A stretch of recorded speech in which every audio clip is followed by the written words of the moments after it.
Houston in September carried the particular weight of heat that had nowhere to go. Humidity and asphalt and the Gulf breeze combining into air thick enough to wrap around your shoulders like a blanket you couldn't shed.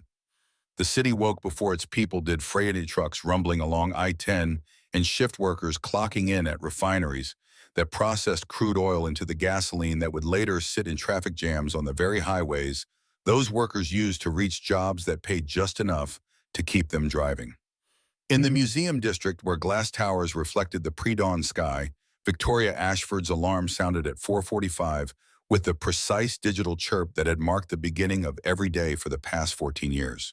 She woke instantly, no gradual surfacing, because sleep was performance and waking was switching modes from unconscious to operational. The bedroom occupied the northeast corner of her penthouse on the 42nd floor, three walls of floor-to-ceiling windows that city ordinances required to be treated glass for bird strike prevention, but which Tori had never bothered to cover with curtains or blinds because there was something clarifying about waking to the city's indifference, its refusal to care whether you slept well or poorly or at all.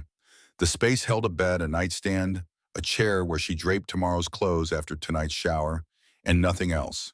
No art, no photographs, no evidence that anyone actually lived here, rather than simply processed through on the way to somewhere more important. The running clothes were laid out the night before because decision-making cost energy better spent elsewhere, and by 4:58, Tori was locking her apartment door and heading for the elevator that would deposit her in the lobby where the night security guard would nod and say nothing because they'd established 6 years ago that she preferred silence to small talk. Her car, a Tesla Model S that one magazine had called predictable but defensible for someone in her position, sat in the reserved spot closest to the exit, and by 5:14, she was parking at Eleanor Tinsley Park, where Buffalo Bayou carved through the city like a scar that landscape architects had tried to transform into an asset.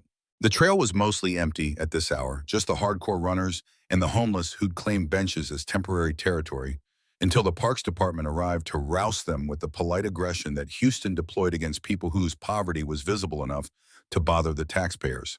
Tori ran 7 miles every morning, the same route, the same pace that hovered around 8 minutes per mile, which wasn't fast but was sustainable. And sustainability was the point.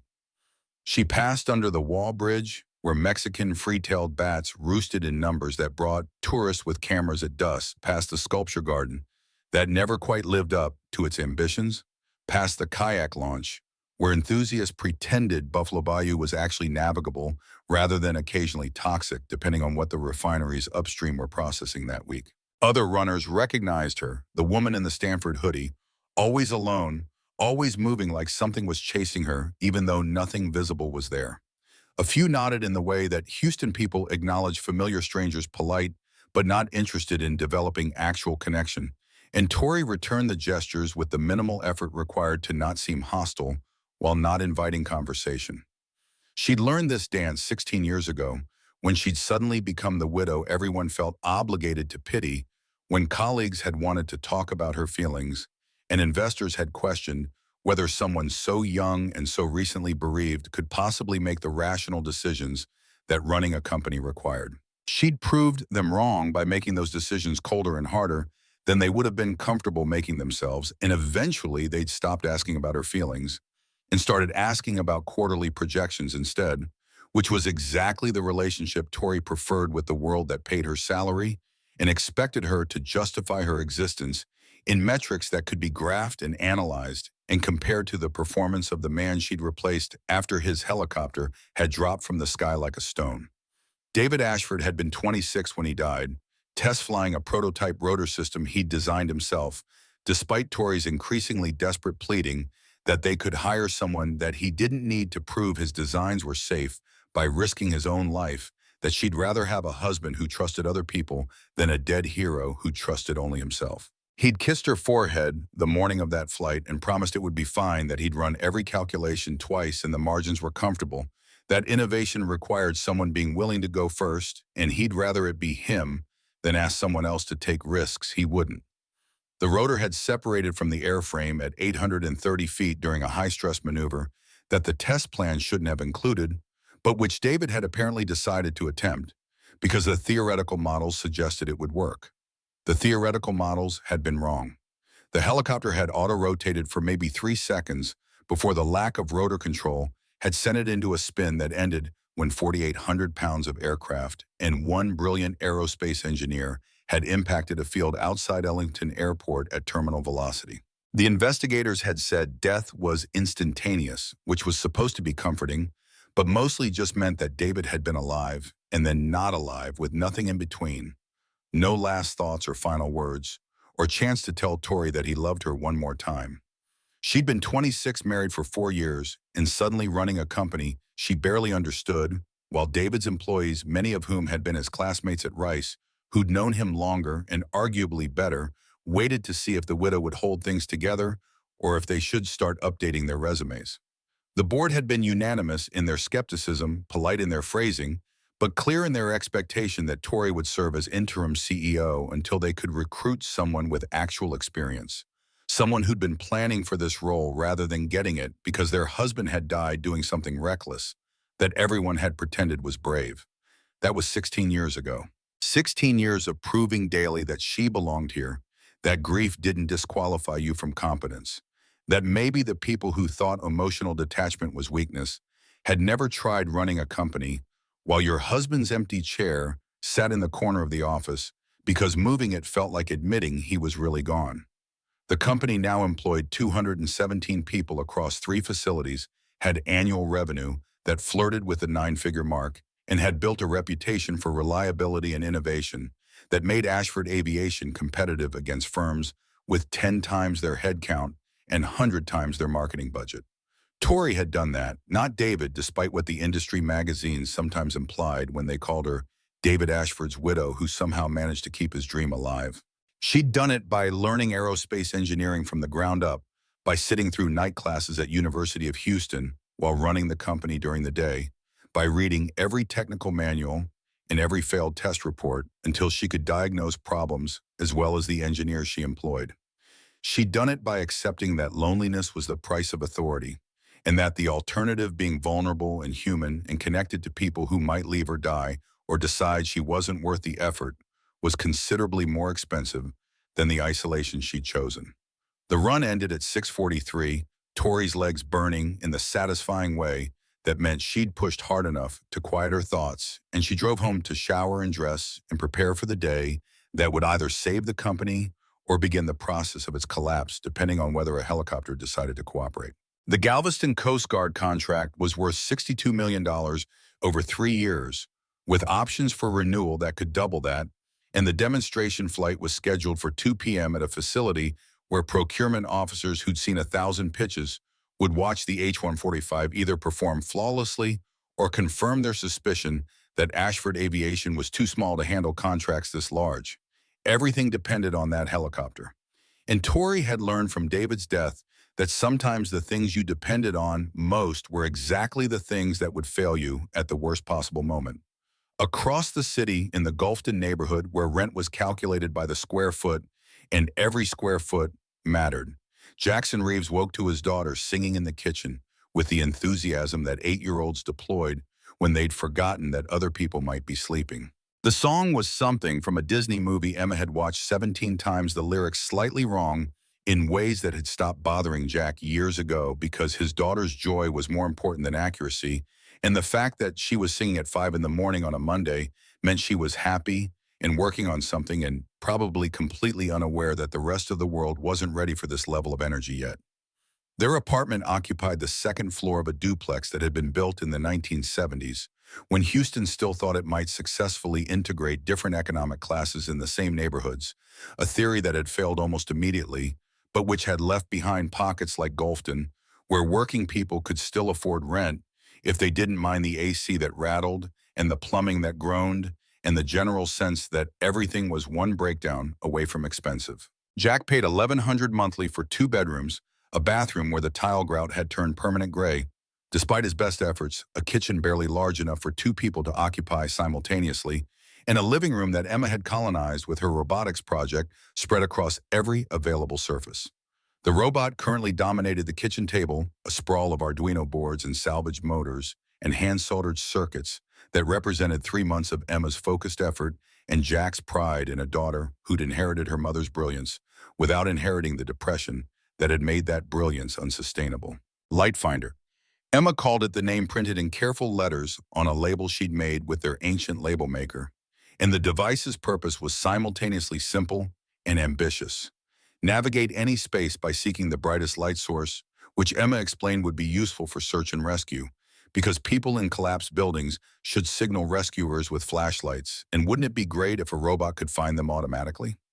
Jack thought it was more than great, thought it was the kind of idea that demonstrated how his 8-year-old understood problems and solutions in ways that suggested she was going to be remarkable if the world gave her half a chance, which was a big if, given that they lived in an apartment where the electricity sometimes flickered, and the school Emma attended was rated 4 out of 10 on websites that rated such things based on test scores and the percentage of students who went to college. But Emma was remarkable anyway, teaching herself programming from YouTube videos and soldering techniques from online forums, building something real from parts that cost less than $50 total, because Jack had learned to haunt garage sales and estate liquidations where people sold their dead relatives' hobbies for whatever price seemed reasonable. He found her at the table, soldering iron in hand, her dark hair falling across her face in a way that made Jack's chest simultaneously ache and fill with fierce pride, because Emma looked exactly like Sarah had looked at 38, except compressed into 8 years and not yet damaged by the depression that had made Sarah unable to see her own worth. Emma wore pink pajamas covered in planets and stars, her cereal bowl sitting forgotten with milk going warm, and she muttered to herself about voltage drops and sensor calibration with the focus of someone who'd forgotten that breakfast was supposed to happen before electronics. "Morning, kiddo." Jack kept his voice gentle, not wanting to shatter whatever breakthrough she was working toward. "You know the rule about breakfast before the soldering iron comes out." Emma looked up, and for just a heartbeat, Jack saw Sarah in her eyes. Not the Sarah who'd been found in the bathtub with the water running pink and her wrists open neat as surgery, but the Sarah who'd been his psychiatric nurse at the VA hospital, where he'd gone for PTSD treatment he'd insisted wasn't necessary, who'd looked at him during their first session and said that lying about being fine was the most common symptom of not being fine at all, who'd somehow made him believe that maybe the nightmares and the hypervigilance and the way loud noises made him flinch weren't character flaws, but reasonable responses to unreasonable experiences. They'd married 8 months after that first session, which every therapist they'd consulted had said was too fast, but which had felt inevitable to Jack because Sarah understood him in ways that made pretending unnecessary. Emma had arrived 10 months after the wedding, perfect and tiny and screaming, with the kind of rage that suggested she had opinions about being forced into existence without her consent, and for 3 years Jack had believed he had successfully escaped the worst of his ghosts. Then Sarah's postpartum depression had deepened into something darker that the medications couldn't touch and the therapist couldn't reach. And one morning Jack had come home from picking Emma up at daycare to find his wife in the bathtub and his life divided forever into before and after. "Dad, I almost have it." Emma's voice carried the urgency that children deployed when they needed adults to understand that yes, they'd heard the rule, but this was more important. "The light sensors keep giving me wrong readings because I think sensor 3 has reverse polarity, but if I can just fix this one connection, then the whole navigation algorithm should work and I can test it before school." Breakfast first, brilliance second. Jack moved the soldering iron to safe distance, muscle memory, from 8 years of helicopter maintenance where one misplaced tool could mean someone died. "Then we'll fix the polarity together before I drive you to school and you can test everything tonight when you get home. Deal." Emma considered this with the seriousness of someone negotiating treaties that would determine the fate of nations, then nodded slowly. "Deal. But Dad," she dropped her voice to the confiding whisper she used for important truths, "I think I'm going to win on Saturday, like really win first place." "Is that bad?" to think Jack knelt beside her chair. So their eyes were level, fighting the emotion that threatened to overwhelm him when Emma demonstrated the kind of hope he'd stopped believing in somewhere between watching helicopters explode in Afghanistan and finding Sarah's body going cold in their bathroom. "It's not bad at all. It's required. You've worked harder than anyone in that competition. You've built something incredible, and you deserve to recognize your own excellence." He paused, then added what Father Brennan had taught him to say when Emma needed permission for feelings.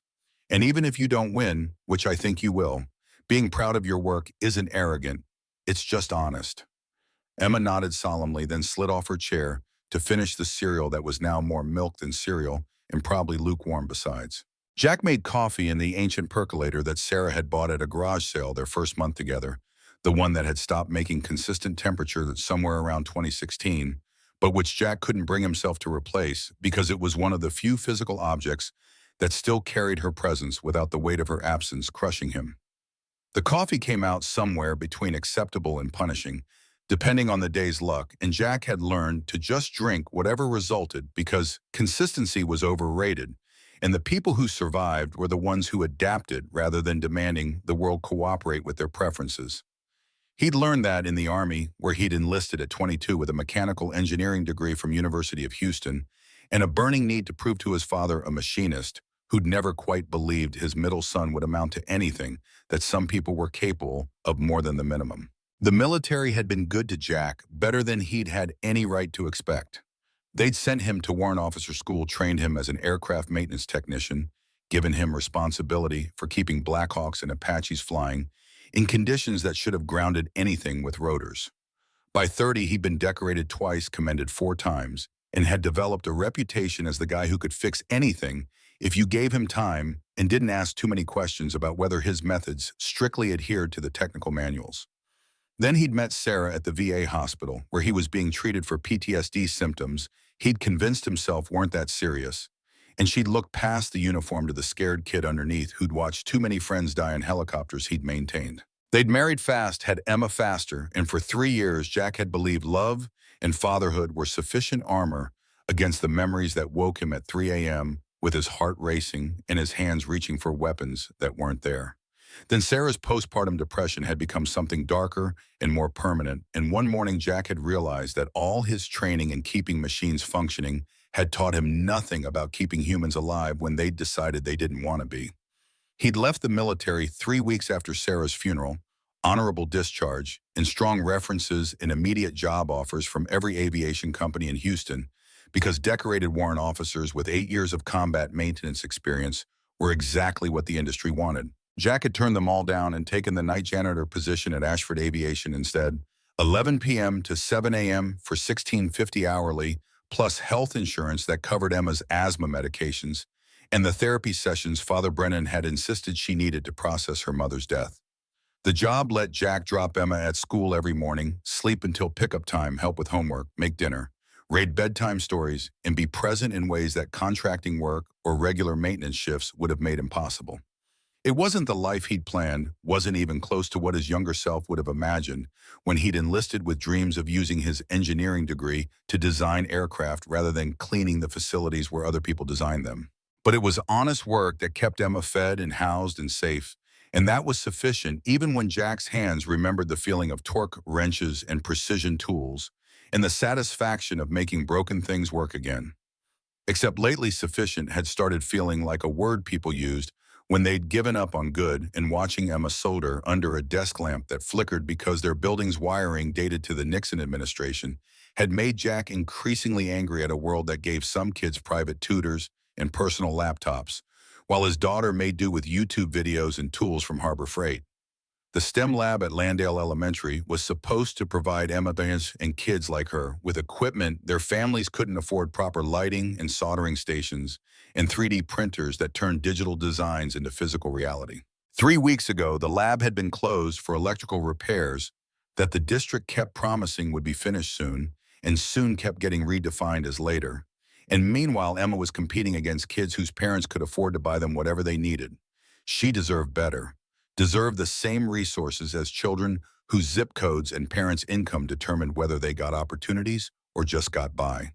And Jack would do anything, absolutely anything, to give her that chance, even if it meant stepping back into the world he'd left behind and using skills he'd promised himself he'd never deploy again, because the last time he'd been responsible for keeping aircraft safe, he'd failed to keep his wife alive, and the parallel was too obvious to ignore. The drive to Landale Elementary took 14 minutes through morning traffic that was already building toward the gridlock that would paralyze Houston by 7:30, and Jack used every second to push down the memories that wanted to surface when he thought about helicopters and responsibility and the way Sarah had looked at him 3 days before she died, saying that she was sorry she couldn't be the mother Emma deserved, and asking if he thought their daughter would remember her. He'd promised yes, had promised that Emma would know her mother was brilliant and kind, and had loved her desperately, even when the depression had made that love feel impossible to access. And he'd kept that promise by telling Emma stories about Sarah every night before bed, and never mentioning the bathtub or the blood or the sound that had torn from his throat when he'd found her. Emma kissed his cheek at drop-off and ran toward the building with her backpack bouncing and her hair flying, completely unaware that her father was watching, with the hypervigilance that had kept him alive through 8 years of deployment, and which he'd never quite managed to turn off, even though the threats here were considerably less immediate than improvised explosives and small arms fire. The school looked tired in the way that underfunded public buildings always look, paint that needed refreshing, and playground equipment that had seen better decades. But the teachers were good, and the principal actually cared. And Emma had friends who liked her, even though she was the weird kid who'd rather build robots than play whatever games 8-year-olds were supposed to play. Jack drove home to sleep until pickup time, the apartment quiet in the way that felt wrong after 6 years of Emma's constant presence. He lay on the bed that was too big for one person and tried not to think about the last morning he'd lain here with Sarah when she'd been alive and warm beside him, and he'd been too stupid or too tired or too convinced that her psychiatrist had things under control to recognize that his wife was saying goodbye. The guilt was a physical thing, heavy and permanent, the weight that Father Brennan said would eventually become bearable, but which Jack suspected would crush him, eventually, no matter how much he pretended it was manageable. Sleep came in fragments, interrupted by dreams that mixed Afghanistan with Houston, helicopters exploding, and Sarah bleeding, and Emma crying in a voice that said, Daddy couldn't protect her from anything that mattered. And Jack woke at 2 p.m. with his heart racing and his sheets soaked with sweat that smelled like fear.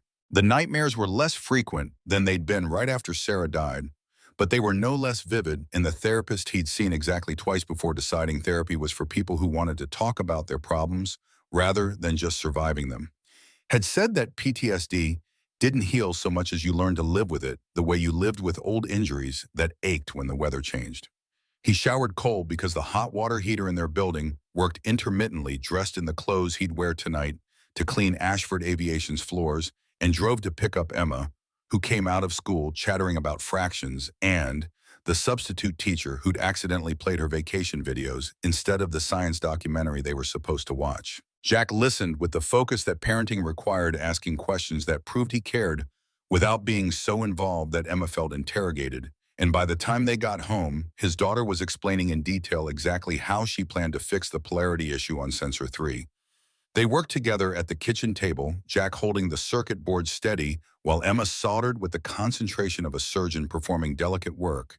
And for 30 minutes, the world narrowed to this moment, this task, this daughter, who was everything good that remained after Sarah had taken her brilliance and her pain and disappeared into whatever came after death. The sensor fix worked perfectly. Lightfinder's navigation algorithm responding exactly as Emma had designed. And when his daughter threw her arms around his neck and whispered that he was the best dad in the universe, Jack held her tight and thought that maybe sometimes surviving was actually sufficient after all. Then his phone buzzed with the notification from Emma's school, automated reminder that the STEM competition was Saturday at 9 a.m. and lab access would be available Friday afternoon for setup. And Jack felt the sufficiency drain away, because Emma deserved more than Friday afternoon in a lab that might or might not have proper lighting, more than competing on an uneven field against kids whose parents had already smoothed their paths, more than a father who cleaned floors because he was too broken to do the work his hands remembered.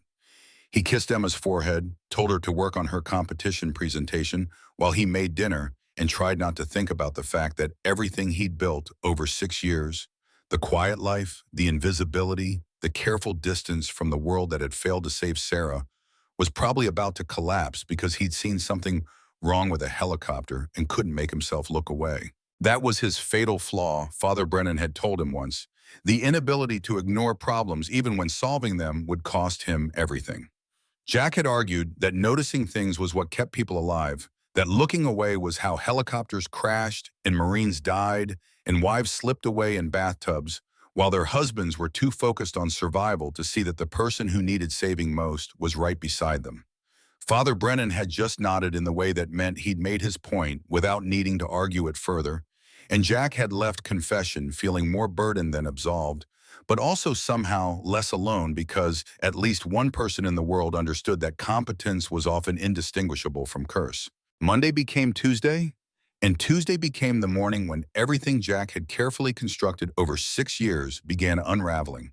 Because Victoria Ashford noticed him standing 40 feet from a helicopter he had no business understanding, and decided that public humiliation was an acceptable price for solving a problem her engineers couldn't. The day began normally enough, Jack waking at 4:30 a.m. to the alarm he kept on the lowest setting because Emma's room shared a wall with his, and he'd learned the hard way that waking an 8-year-old before necessary meant dealing with the kind of exhaustion-induced emotional volatility that made the rest of the day considerably harder. He dressed in the dark habits from the military making silence automatic and was out the door by 4:50 to begin the commute that took 43 minutes at this hour and would take 90 during rush hour. Ashford Aviation occupied a sprawling facility near Ellington Airport, 3 hangars, and an office complex spread across land that had probably been cheap when David Ashford bought it 20 years ago and was now worth considerably more given Houston's relentless expansion south and east. Jack parked in the employee lot's far corner, where the night shift workers congregated punched in at 11:07 p.m., which was late enough to avoid the day shift's departure, but early enough that he'd have the full 8 hours to clean 3 buildings that the day workers had spent 8 hours making dirty. The work was repetitive and solitary, and exactly what Jack needed: floors that required mopping bathrooms, that required sanitizing trash, that required collecting and disposing in the dumpsters behind Hangar 2. Nobody bothered the night janitor except to complain if he'd missed something, and Jack had learned in his first month that being thorough meant being invisible, which was the entire point. He moved through Ashford Aviation's facilities like a ghost present, but unnoticed, and that invisibility was armor against a world that kept demanding he be someone he'd stopped being the day he found Sarah. But tonight was different because tonight Jack's rounds took him past the test hangar at 11:47 p.m., and the H-145 was still being worked on despite the late hour, and he'd paused for maybe 30 seconds, just long enough to hear the engine's ignition sequence cycling wrong before Dr. Chen had noticed him and asked with barely disguised irritation if there was something the janitor needed in this secured area. Jack had apologized and moved on, but the sound of that engine had lodged in his brain like shrapnel, the particular whine that meant air compression wasn't happening correctly, and he'd spent the rest of his shift trying to convince himself that it wasn't his problem that he'd left aircraft maintenance behind, that whatever was wrong with Victoria Ashford's helicopter was her concern and not his. Except his hands remembered how to fix it, and that knowledge felt like obligation he couldn't dismiss no matter how much he wanted to. He'd gone home that morning and slept badly, dreams mixing current job with past career. Sarah's death with Marine casualties, Emma's face with the children he'd seen in Afghanistan who'd been caught between wars they hadn't started and wouldn't survive. When he woke at 2 p.m., his sheets were soaked and his heart was racing, and the certainty that something terrible was going to happen had settled in his chest like physical weight. Emma noticed over dinner, asked if he was okay with the perception that 8-year-olds developed when they'd spent their whole lives learning to read their only parents' moods. Jack had lied and said he was fine, just tired from work, and Emma had accepted this with the kind of skepticism that proved she was Sarah's daughter in more than just appearance. They'd worked on Light Finder until bedtime, Emma making progress on the navigation algorithm, while Jack watched and offered suggestions that came from engineering knowledge he'd never quite managed to suppress, and when he tucked her in, she'd asked if he thought she was good enough to win. Yes, Jack had said without hesitation, because the alternative admitting that sometimes talent and hard work weren't sufficient against kids who had every advantage money could buy would have crushed something in his daughter that was too precious to risk. You're brilliant and creative, and you've worked harder than anyone else. That's what matters. Is it though? Emma's voice had been small in the dark bedroom, vulnerable in a way that made Jack's chest tight. Because the kids from St. Cecilia Academy have coaches and fancy equipment, and I have you and YouTube and tools from Harbor Freight. Does hard work really matter if other people start ahead? The question was too adult for 8 years old, too aware of systems that were designed to favor certain children over others, and Jack had struggled to find an answer that was honest without being devastating. Hard work matters because it's the thing you control. You can't control what other kids have or what advantages they started with. You can only control your effort and your integrity, and whether you quit when things get difficult. And you, Emma Reeves, have never quit anything in your life. She'd smiled at that, the small smile that meant she was reassured, even if not entirely convinced. And Jack had kissed her forehead and left her to sleep while he prepared for another night of cleaning floors and trying not to think about helicopters. Except thinking about the H-145 was all he'd done during the drive to work. And by the time he'd arrived at Ashford Aviation, the certainty that he was going to do something stupid had progressed from possibility to inevitability. The hangar was lit up like a stadium when Jack walked past at 10 minutes before midnight, which meant the engineers were still working on whatever problem had kept them here 16 hours after their shifts should have ended. Jack could have ignored it, could have continued to his closet where the cleaning supplies lived, and begun the routine that defined his nights. Instead, he'd paused at the hangar's entrance just long enough to see Victoria Ashford standing at the observation window with her phone pressed to her ear and her expression carrying the particular tension of someone whose entire future depended on machines cooperating. Jack had recognized that expression from Afghanistan, had worn it himself when helicopters refused to start and Marines needed medevac, and the difference between fixing something in 30 minutes versus 3 hours was measured in lives rather than money. He'd walked away, then returned to his closet and his mop bucket in the comfort of repetitive work that required no decisions, but the image of Tori's face had stayed with him through every bathroom he'd cleaned and every floor he'd mopped. By 3 a.m., he'd given up pretending he was going to ignore the problem. By 4:30, he'd retrieved his tool roll from the cabinet where he'd hidden it 6 years ago, the canvas worn and the tools gleaming, and each implement carrying memories he'd thought he'd successfully buried. By 5:45, he'd loaded the roll into his truck along with the duffel that contained his military-issue maintenance manual and Sarah's wedding ring, both things he'd kept for reasons he couldn't quite articulate, but which felt necessary to have near him if he was going to do this. The morning had arrived with the same crushing heat that September always brought, and Jack had driven home to wake Emma and make breakfast and pretend that today was no different than any other Monday, even though he could feel the weight of impending decision pressing against his chest. Emma had noticed, asked again if he was okay, and Jack had told the same lie he'd been telling her for 6 years. "I'm fine, kiddo, just tired." But he wasn't fine.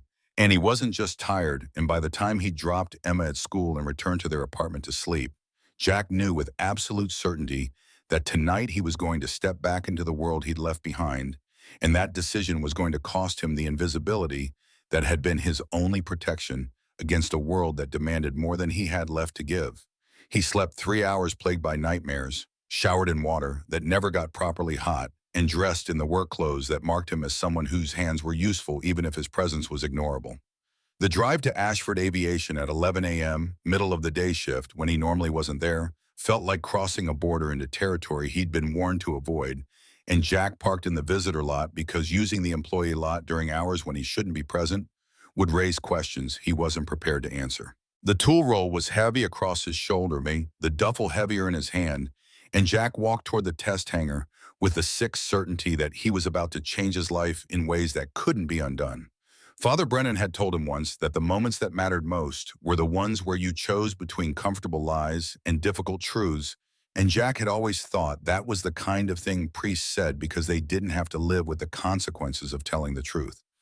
Except Jack was living with the consequences of not telling the truth 6 years ago, of not recognizing that Sarah's "I'm fine" was the same lie he told Emma, of not pushing harder, or asking better questions, or doing any of the 1,000 things that might have kept his wife alive, if he'd been willing to accept that sometimes the people you loved most were the ones you couldn't save without destroying yourself in the process. The H-145 waited in the hangar silent and motionless, surrounded by engineers who looked like they'd been awake for 30 hours straight and had progressed past tired into some other state where exhaustion became background noise you stopped noticing. Dr. Robert Chen stood at the diagnostic computer, looking like a man whose entire education had just been revealed as inadequate preparation for real-world problems, and several other engineers. Jack recognized them from the nights when they'd worked late and he'd cleaned around them, argued about compression ratios with the kind of academic precision that suggested they were considerably more comfortable with theory than practice. Nobody noticed Jack at first, which was exactly how he'd planned it and exactly what 6 years of intentional invisibility had trained everyone to expect. He stood at the hangar's edge and just watched, his eyes tracking the helicopter's contours and his ears listening to the conversation about fuel mixture and electrical faults and whether the intake system might be contaminated, even though they'd run purge protocols that morning. That was when Jack had known for certain what was wrong, because purge protocols were designed to remove standard contamination, but wouldn't touch the kind of microscopic metallic debris that built up in high-stress testing. He'd seen this exact failure in Mosul in 2012, a Black Hawk operating in sandstorm conditions, the pilot ignoring warning signs that the intake was compromised because they had Marines who needed immediate extraction and sometimes urgency overrode caution. The helicopter had gone down 20 minutes into the flight, killing 4 Marines whose names Jack could still recite and whose faces he saw every time he closed his eyes for too long. He tried to warn the pilot, had filed his concerns through proper channels, had done everything the military training manual said you were supposed to do when you identified potentially catastrophic issues. And the pilot had taken off anyway because rank and confidence had convinced him that a warrant officer's caution was less reliable than his own judgment, and 4 men had died because no one had wanted to listen to the person who actually understood how the machine worked. Jack wasn't going to let that happen again. Couldn't let it happen, even if intervention meant destroying the quiet life he'd built, and the invisibility that had protected him, and the careful distance he'd maintained from anything that looked like responsibility for other people's lives. He was still standing there, still watching, still wrestling with the decision that was already made, even though he was pretending it wasn't, when Victoria Ashford had turned away from the diagnostic computer and seen him. Her eyes had tracked him with the kind of focused attention that meant she'd been aware of his presence longer than he'd realized, and in something in her expression had suggested that this moment had been inevitable rather than accidental, that she'd been waiting for him to do exactly what he was about to do. That should have warned Jack, should have made him recognize that whatever game was being played here, he didn't understand the rules well enough to avoid being manipulated. But the helicopter needed fixing, and Emma needed her school lab reopened, and sometimes the only choice was between bad options and worse ones. And Jack had learned in Afghanistan that standing still while people died because you were afraid of consequences was its own kind of catastrophe. So when Tori had walked toward him with that expression of cold calculation and asked if he saw something wrong with the helicopter, Jack had said yes, instead of apologizing for being somewhere he didn't belong. And the dominoes had started falling in sequence that would either save him or destroy him, depending on whether he was right about the metallic dust contamination, and whether being right was actually what anyone wanted. The wager had been cruel and calculated, engineered to humiliate Jack if he failed, and cost Tori nothing meaningful if he succeeded. Because what was a kiss compared to a $62 million contract?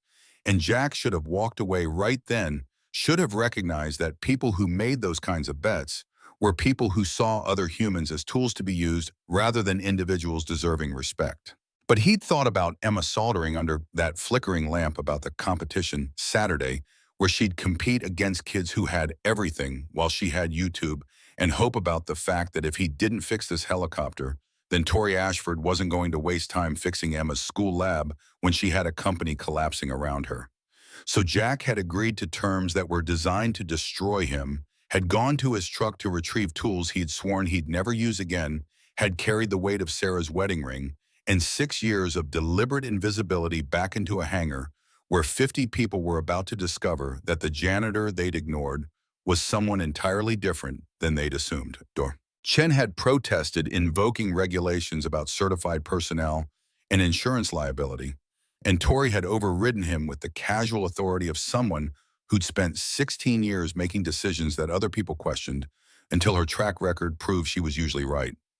Jack had appreciated that, even while recognizing that her confidence in him was really just confidence in her own judgment, that she'd seen something in his posture or his focus that suggested competence, and had gambled that her assessment was accurate. The gamble would either pay off or it wouldn't, and Jack would either keep his job or lose it, and Emma would either get the lab she deserved or she'd continue soldering in the dark while kids with advantages she'd never have glided past her toward futures that were already predetermined by zip codes and parental income. Those were the stakes, Simple and brutal and completely inadequate to the actual cost if Jack was wrong. Because if he was wrong, then he'd have humiliated himself publicly and confirmed everyone's assumption that janitors should stay in their lane and that skills you hadn't used in 6 years probably weren't skills you should trust anymore. But Jack wasn't wrong. Knew it with the certainty that came from having diagnosed this exact failure before and having watched people die because he hadn't been loud enough or credible enough or important enough for anyone to listen.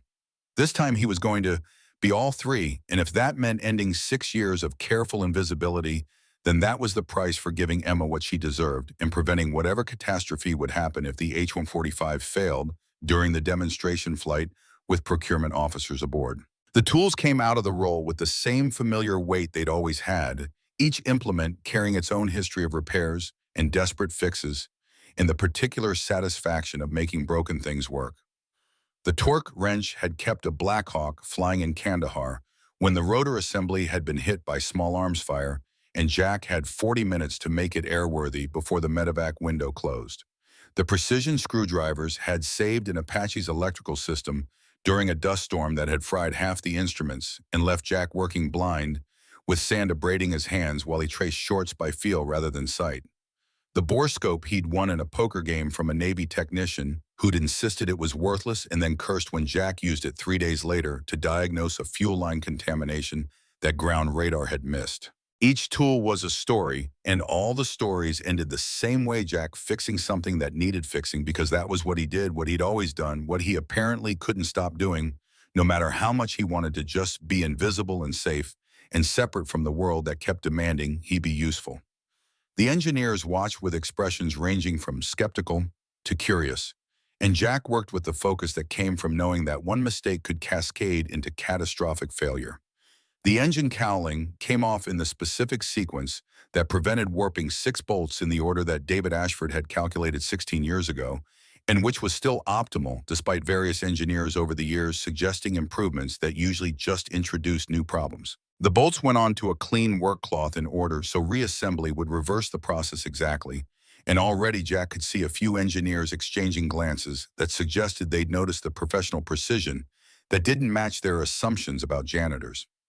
The exposed engine looked normal to anyone checking standard diagnostic points, but Jack leaned in close and breathed slowly through his nose and smelled the problem before he saw it.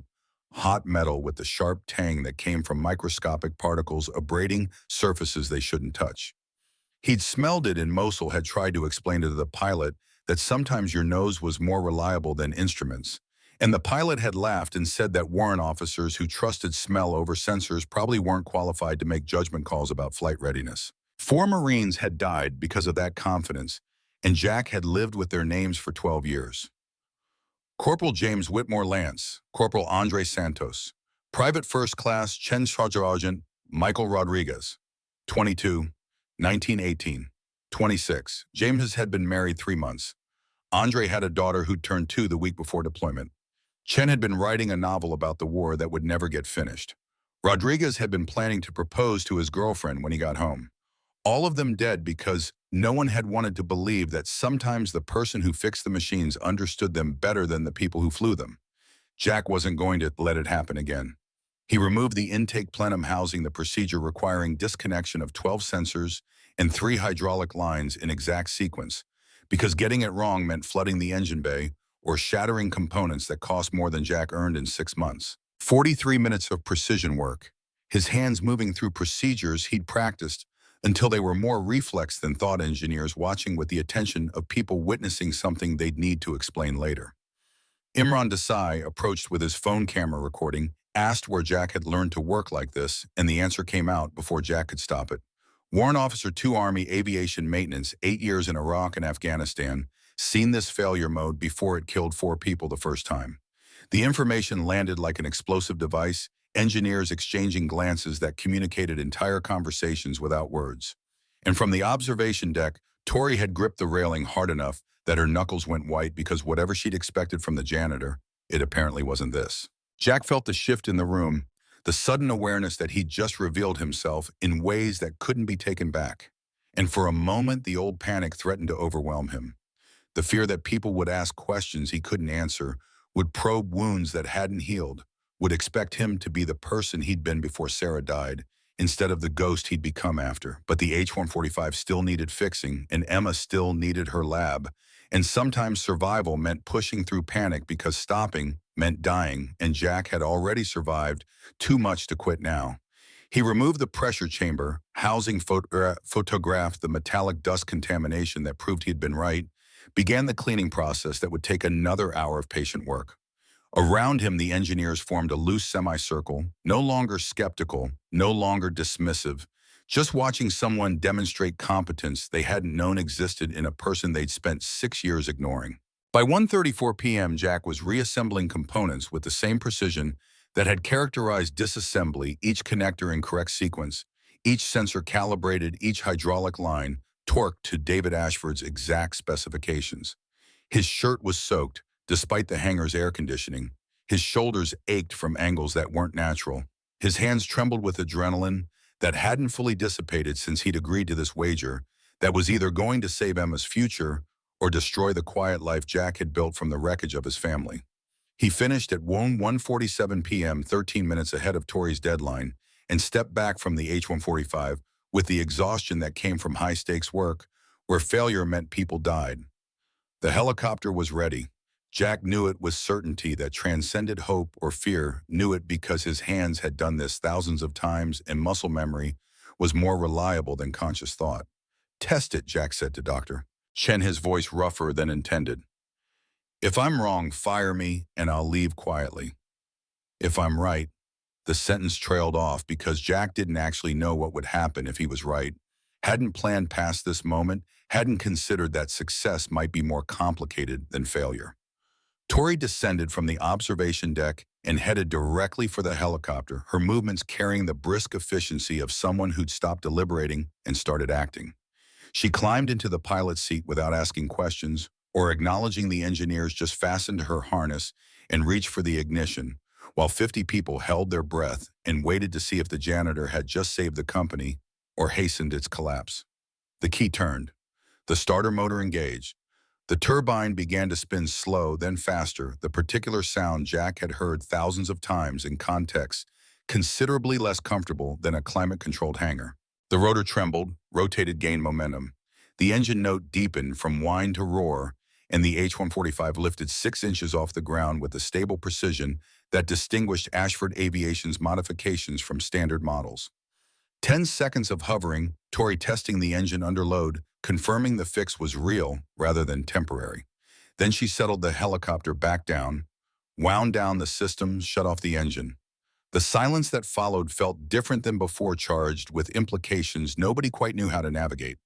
Tori climbed out of the cockpit, walked directly to Jack, stopped 3 feet away. The assembled engineers waited to see if she'd actually do it, if the Ice Queen of Houston would kiss the janitor who'd fixed her helicopter, if she'd fulfill the cruel wager she'd made in front of 50 witnesses and multiple security cameras. Jack waited too, his expression carefully neutral, but his hands still trembling slightly with adrenaline and exhaustion and the weight of being seen after 6 years of deliberate invisibility. He'd done what he'd agreed to do. The helicopter worked. Tori owed him a kiss, according to terms she'd established, and everyone present was watching to see if she'd actually follow through.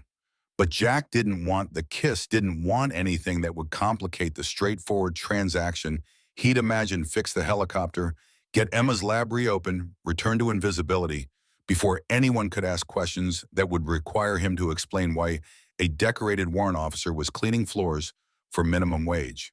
So when Tori opened her mouth to say whatever she was going to say, Jack spoke first with words that surprised him as much as they surprised everyone else. "I don't need your kiss, ma'am." The words came out quiet but absolutely certain, cutting through the hangar's industrial hum like a blade. The entire space held its breath because somehow the janitor's refusal felt more powerful than any acceptance could have been. Tori's expression flickered through emotions too quick to catalog before settling into something Jack couldn't quite interpret. Around them, engineers had stopped pretending to work entirely phones recording because this was the kind of moment that would be analyzed later in break rooms and group chats. "Then what do you need?" Tori's voice was quieter than before, the question genuine rather than rhetorical. Jack had known this moment was coming since he'd agreed to the wager, had rehearsed his answer while cleaning the pressure chamber, but actually saying the words required vulnerability. he'd spent 6 years avoiding. His phone was in his pocket, the text from Emma's school still displayed, lab access approved for Friday afternoon. I need the lights in my daughter's school lab turned back on. Jack kept his voice level despite emotion pushing against his chest. Real lights, proper equipment, the same resources kids at private schools have. The STEM lab at Landale Elementary has been closed for electrical repairs for 3 weeks. They keep saying it'll reopen soon, but soon keeps getting pushed back. And meanwhile, my daughter is building her robotics project at our kitchen table with a desk lamp that flickers and tools I bought from Harbor Freight. He could see some engineers nodding slightly, recognition that they'd all started somewhere before MIT and Caltech. Jack continued, words coming faster. 6 years of frustration, finding release. She's 8 years old. She taught herself basic programming from YouTube videos. She designed and built an autonomous robot that uses light sensors to navigate obstacles. The regional STEM competition is Saturday, and she deserves better than working in the dark, while other kids have everything handed to them. The specifics landed with unexpected force. Several engineers glanced at each other with expressions that suggested they were remembering their own childhoods, their own kitchen tables, the adults who'd either helped or hindered their emergence. Tori's face had gone very still, control slipping enough that Jack glimpsed something underneath. What's her name, Emma? Emma Reeves.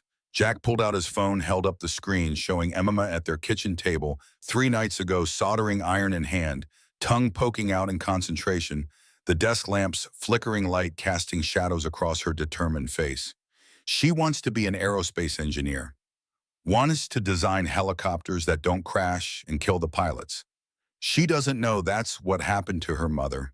She just knows that helicopters are important and someone should make them better. The information about Sarah was deliberately misleading, letting Tori assume Sarah had been a pilot rather than explaining about the bathtub and the blood and the way Jack had screamed when he'd found her. But Jack needed the emotional impact, needed Tori to see Emma as someone whose dreams were entangled with these machines, needed her to understand this wasn't about him at all. It's done. Tori's voice cut through Jack's spiraling thoughts with decisiveness that suggested she'd made up her mind. The lights will be back on tonight.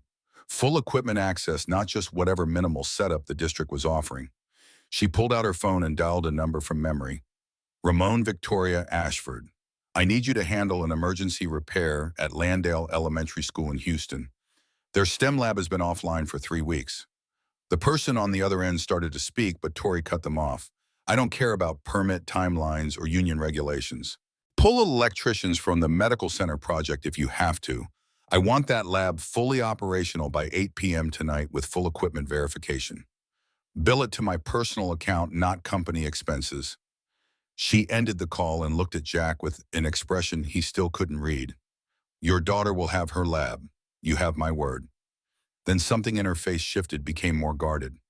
But I need to understand something. Why cleaning floors? With your experience, you could have had any aviation maintenance position in Houston. Why take a job that pays barely above minimum wage when you're clearly qualified for work that would have paid 5 times as much? The question was fair, but Jack wasn't prepared for honesty. The truth about Sarah's suicide and his inability to stomach responsibility for machines when he'd failed to keep his wife alive felt too raw. So Jack offered the partial truth. My daughter needed a parent more than the Army needed another helicopter mechanic. This job lets me drop her off at school in the morning and pick her up in the afternoon. It pays for health insurance that covers her asthma medications. It's enough. The word came out more defensive than intended, as if he were trying to convince himself. Tori studied him for a long moment with the uncomfortable sensation of being evaluated by someone more perceptive than he'd given her credit for. Then she nodded slowly. Fair enough. But for what it's worth, you're wasted cleaning floors. If you ever want a position in our maintenance division, the offer is open. No pressure, no judgment about your choices. Just know that you'd be valued here doing work that matches your skills. The offer was generous and impossible. Taking it would mean returning to responsibility for machines that killed people when maintenance failed, risking that Emma would lose him the way she'd lost Sarah if the PTSD got worse. But it was also tempting in ways Jack hadn't expected: recognition that he was good at something, that his skills mattered. I'll think about it. Jack extended his hand, the gesture creating distance where Tori's offer had implied connection. Thank you for the lab. Emma will be thrilled. Tori shook his hand briefly, professional rather than friendly. Then she turned to address the engineers, her voice carrying the authority that had made her CEO at 36, despite half the board thinking she was too young and too female. Demonstration is still on schedule for 2 p.m. Dr. Chen run full diagnostics to confirm Mr. Reeves's repair work. Imran prepare the pre-flight checklist. She paused, then added with emphasis, and effective immediately, nobody refers to Mr. Reeves as the janitor. His title is Facility Maintenance Coordinator, and he has earned your respect. Is that clear? A chorus of yes ma'ams followed, and just like that, Jack had been reclassified from invisible support staff to someone worth acknowledging. He wasn't sure how he felt about that, grateful and uncomfortable, in equal measure, recognized and exposed, valued and vulnerable. That afternoon, the Galveston Coast Guard demonstration went flawlessly.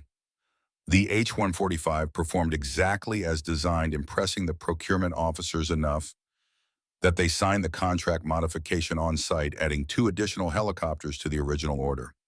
Ashford Aviation's stock price jumped 14% in after-hours trading. Tori fielded congratulatory calls from board members who'd been preparing for disaster 2 hours earlier. And Jack went home to tell Emma that her school lab would be ready by tonight, that she could finish her robot properly, that sometimes asking for help worked. Even when you'd spent 6 years learning, it usually didn't. Emma threw her arms around his neck and whispered that he was the best dad in the world, and Jack held her tight while thinking about the helicopter he'd fixed and the CEO he'd refused to kiss, and the feeling that something fundamental had shifted in ways he couldn't yet define but would definitely have to navigate. Because Victoria Ashford wasn't done with him. Jack knew that with instincts that had kept him alive through 8 years of deployment. She'd offered him a job he couldn't accept, fixed Emma's school with efficiency that suggested money was an obstacle, and looked at him with the expression of someone who just discovered an interesting puzzle. Jack had spent 6 years being invisible. Starting tomorrow, he suspected invisibility was going to be considerably harder to maintain, and he wasn't sure whether that terrified him or thrilled him more. The drive to Landale Elementary took 11 minutes through afternoon traffic that Jack barely registered, Father Brennan in the passenger seat maintaining silence that suggested he understood when conversation would be intrusion rather than comfort. Emma had texted twice asking if he'd seen the message about the lab, her messages carrying the particular anxiety of 8-year-olds trying to sound brave while their world collapsed around them, and Jack had responded with promises that everything would be fine, even though he had no evidence supporting that claim and significant reason to believe the opposite. Principal Rebecca Walsh met them at the school's entrance, her expression carrying the exhausted frustration of someone who'd spent her morning dealing with police reports and insurance assessors, and the knowledge that whatever had happened here was going to affect students who already faced more obstacles than kids from wealthier districts. She recognized Jack from drop-off routines and nodded acknowledgement that suggested she knew he was Emma's father, but wasn't certain why he'd brought a priest unless the situation was considerably worse than vandalism. Mr. Reeves, thank you for coming so quickly. Principal Walsh's voice carried the professional calm that educators deployed when delivering bad news to parents. The break-in happened sometime between midnight and 4 a.m. when our security cameras were offline for scheduled maintenance. Someone forced the lab door and damaged several workstations, including the soldering stations and one of the 3D printers.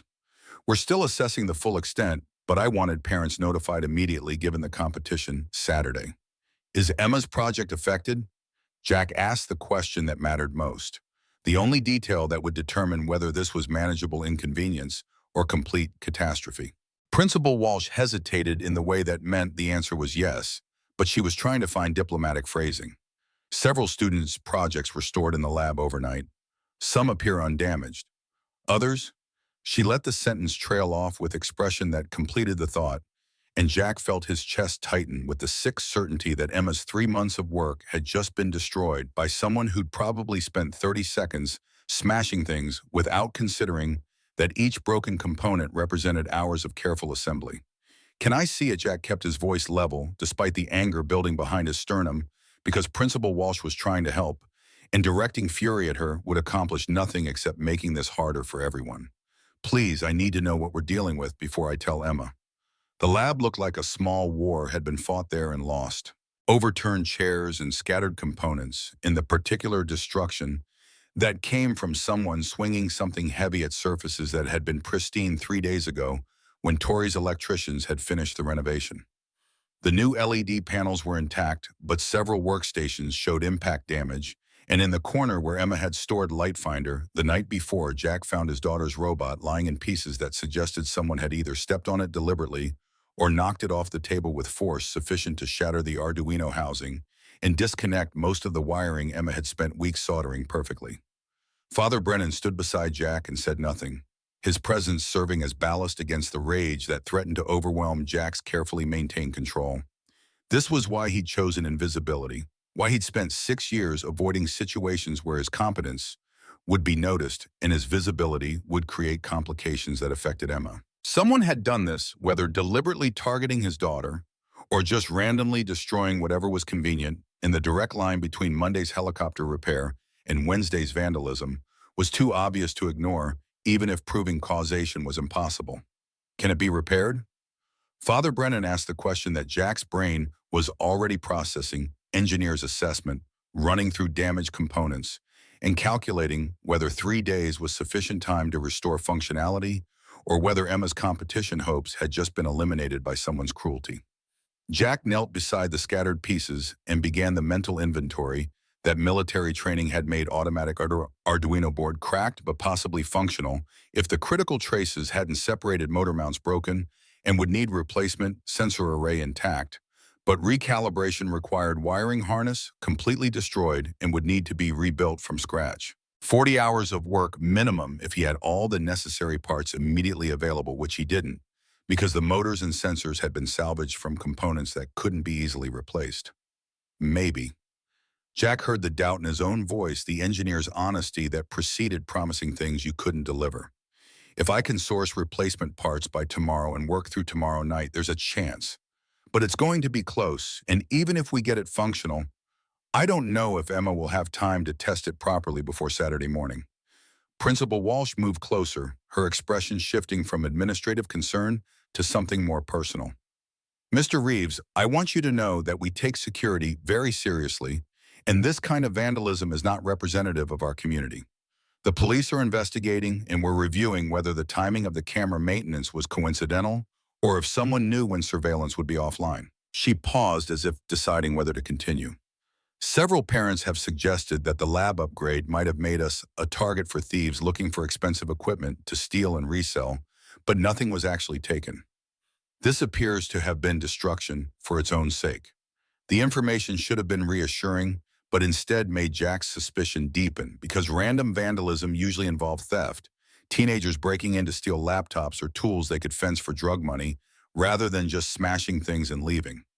Targeted destruction suggested either someone with grudge against the school or against specific students, and the fact that Emma's project had been stored in the most visible location while other students' work had been hidden in cabinets created patterns that Jack's paranoia insisted were meaningful. Has anyone threatened the school recently? Jack asked the question that investigators would eventually ask if they hadn't already, the one that would establish whether this was random crime or something more calculated. Any parents angry about policies or students expelled who might want revenge? Principal Walsh's expression shifted into something guarded, the look of someone who understood they were being asked whether they'd considered the possibility that this was personal rather than opportunistic. We have the usual conflicts that any school manages, parents who disagree with disciplinary decisions, budget cuts that eliminated programs some families valued.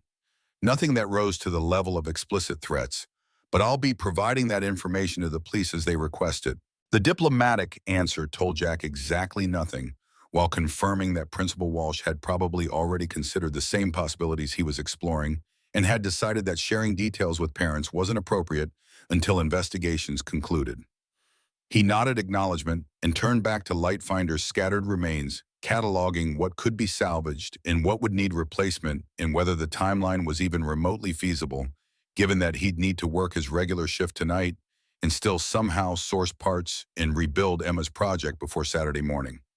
Father Brennan touched his shoulder with a gentle pressure that meant they should probably leave before Jack said something he'd regret to people who were trying to help, but whose institutional caution was preventing them from acknowledging what everyone present probably suspected. They thanked Principal Walsh and walked back to Jack's truck in silence. That lasted until they were both inside with doors closed and the September heat pressing through windows that amplified sound and made privacy possible. You think someone did this because you fixed that helicopter? Father Brennan's observation wasn't questioned, just stating the conclusion that Jack had been avoiding articulating because saying it aloud would require him to accept that his visibility had cost Emma her project, and possibly her competition, hopes, and definitely her belief that hard work mattered more than the circumstances you couldn't control. I don't know. Jack started the engine and pulled out of the parking lot with careful attention because his hands were shaking with suppressed rage, and driving while angry was how accidents happened. But the timing is suspicious, and the selective nature of the destruction is suspicious, and the fact that Emma's project was the most thoroughly destroyed when other students' work was barely touched is suspicious enough that I can't dismiss it as coincidence. What are you going to do? The question carried weight beyond its simple phrasing, asking not just about practical next steps, but about whether Jack was going to accept this, or fight it, or do something that would have consequences beyond the immediate situation.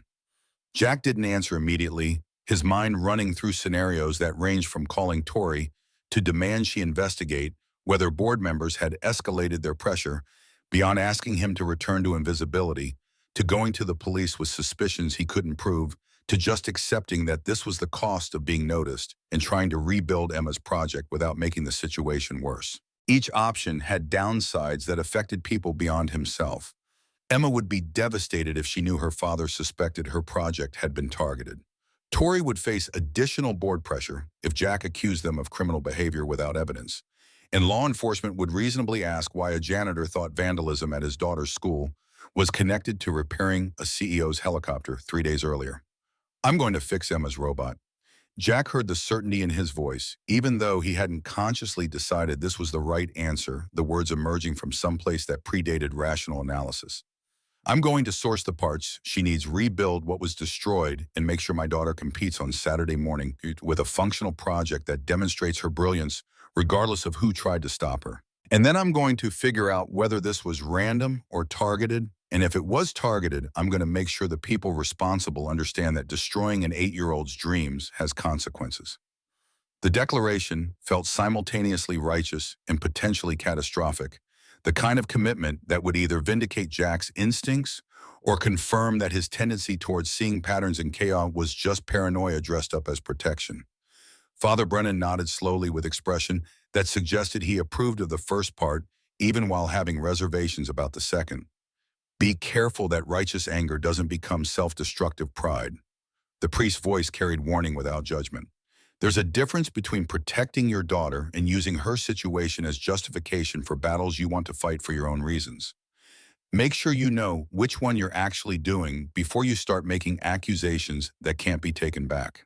The counsel was probably wise and definitely correct, and Jack resented it anyway because sometimes wisdom felt like obstacle rather than guidance when what you actually wanted was permission to act on impulses that felt urgent regardless of whether they were tactically sound. But Father Brennan had kept him alive emotionally through Sarah's death, and the 6 years since, and ignoring his advice now would be stupid, even if accepting it felt like swallowing broken glass. They drove to Jack's apartment in silence.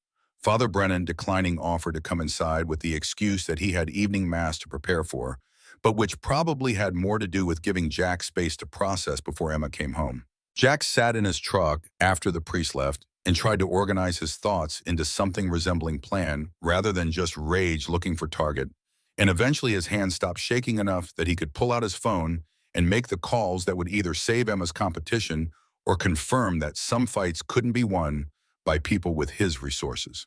The first call was to a surplus electronics supplier in Pasadena, who Jack had bought from years ago when he'd still been doing hobby projects in rare moments when Emma was asleep, and his PTSD wasn't keeping him awake with memories he couldn't suppress. The owner remembered him, expressed sympathy about the vandalism, and agreed to hold the motors and sensors Jack needed if he could pick them up by noon tomorrow. Cost would be $87, which was more than Jack's weekly grocery budget, but less than he'd feared, and he agreed without hesitation because Emma's dreams were worth more than his discomfort about spending money they didn't have substantial reserves for. The second call was harder because it required swallowing pride that felt like the only thing keeping him upright. Tori answered on the third ring, her voice carrying the distracted attention of someone who'd been focused on something else and was now trying to shift mental gears quickly enough to engage with whatever crisis the janitor was calling about now. Jack, is everything okay? The question suggested she'd already heard something about the lab break-in, which meant news had traveled through channels Jack didn't have access to, but which connected Principal Walsh to Ashford Aviation's CEO faster than seemed coincidental, unless Tori was monitoring situations involving Jack with attention that exceeded what you'd expect from an employer concerned about liability. Emma's robotics project was destroyed in the vandalism last night. Jack kept his voice level, reporting facts without editorial comment about suspicions he couldn't prove. I'm going to rebuild it before Saturday's competition, but I need workshop access and tools that I don't have at home. I know I agreed to return to being invisible, but I'm asking if you'll make an exception for the next 3 days so I can use the facility's equipment after hours to restore what was taken from my daughter. The silence that followed felt longer than it probably was. Tory processing a request that was simultaneously reasonable and politically complicated, given that letting Jack have special access to company resources would undermine the agreement they'd reached Tuesday about him returning to invisibility. When she spoke again, her voice had shifted into something more careful, evaluating implications beyond the immediate question. Of course you can use the workshop. The agreement came faster than Jack expected, without negotiation or conditions that would have been reasonable to impose. I'll have security clear you for 24-hour access through Saturday morning, and you can take whatever components you need from our surplus inventory. Just document what you use so accounting doesn't flag it as theft. She paused, then continued with tone that suggested she was about to say something that hadn't been planned. Jack, I heard about the break-in from Principal Walsh. She called me this morning because the lab renovation was funded through my personal foundation, and she wanted me to know, before the insurance investigation started asking questions about whether the upgrade had made the school a target. The information explained how news had traveled so quickly while raising new questions about why Tori was maintaining direct contact with Emma's school principal when the lab funding should have been handled through intermediaries that created distance between CEO and recipients of her charity. Jack filed that detail for later analysis and focused on the more immediate implication of what Tori had just revealed. Do the police think the upgrade made you a target? Jack asked the question, carefully probing for information without revealing his own suspicions about whether this had been random vandalism or targeted destruction connected to his visibility at Ashford Aviation. They're considering multiple theories. Tori's diplomatic phrasing suggested she was being careful about what she shared, either because she didn't want to speculate or because she knew more than she was saying. But between you and me, I have concerns that extend beyond random vandalism. The timing troubles me, and the selective nature of the destruction troubles me, and the fact that your daughter's project was most thoroughly damaged, while other students' work was barely touched, troubles me in ways that make me wonder if someone was sending a message. The admission was more direct than Jack had expected, confirming that Tori had considered the same pattern recognition he'd engaged in and had reached similar conclusions about causation, even if proving it was impossible. His grip tightened on the phone as he processed the implications of a CEO, acknowledging that decisions she'd made might have put an 8-year-old's project at risk. What kind of message? Jack kept his voice neutral, despite anger building behind his sternum, because he needed information more than he needed to express how he felt about powerful people's conflicts affecting his daughter.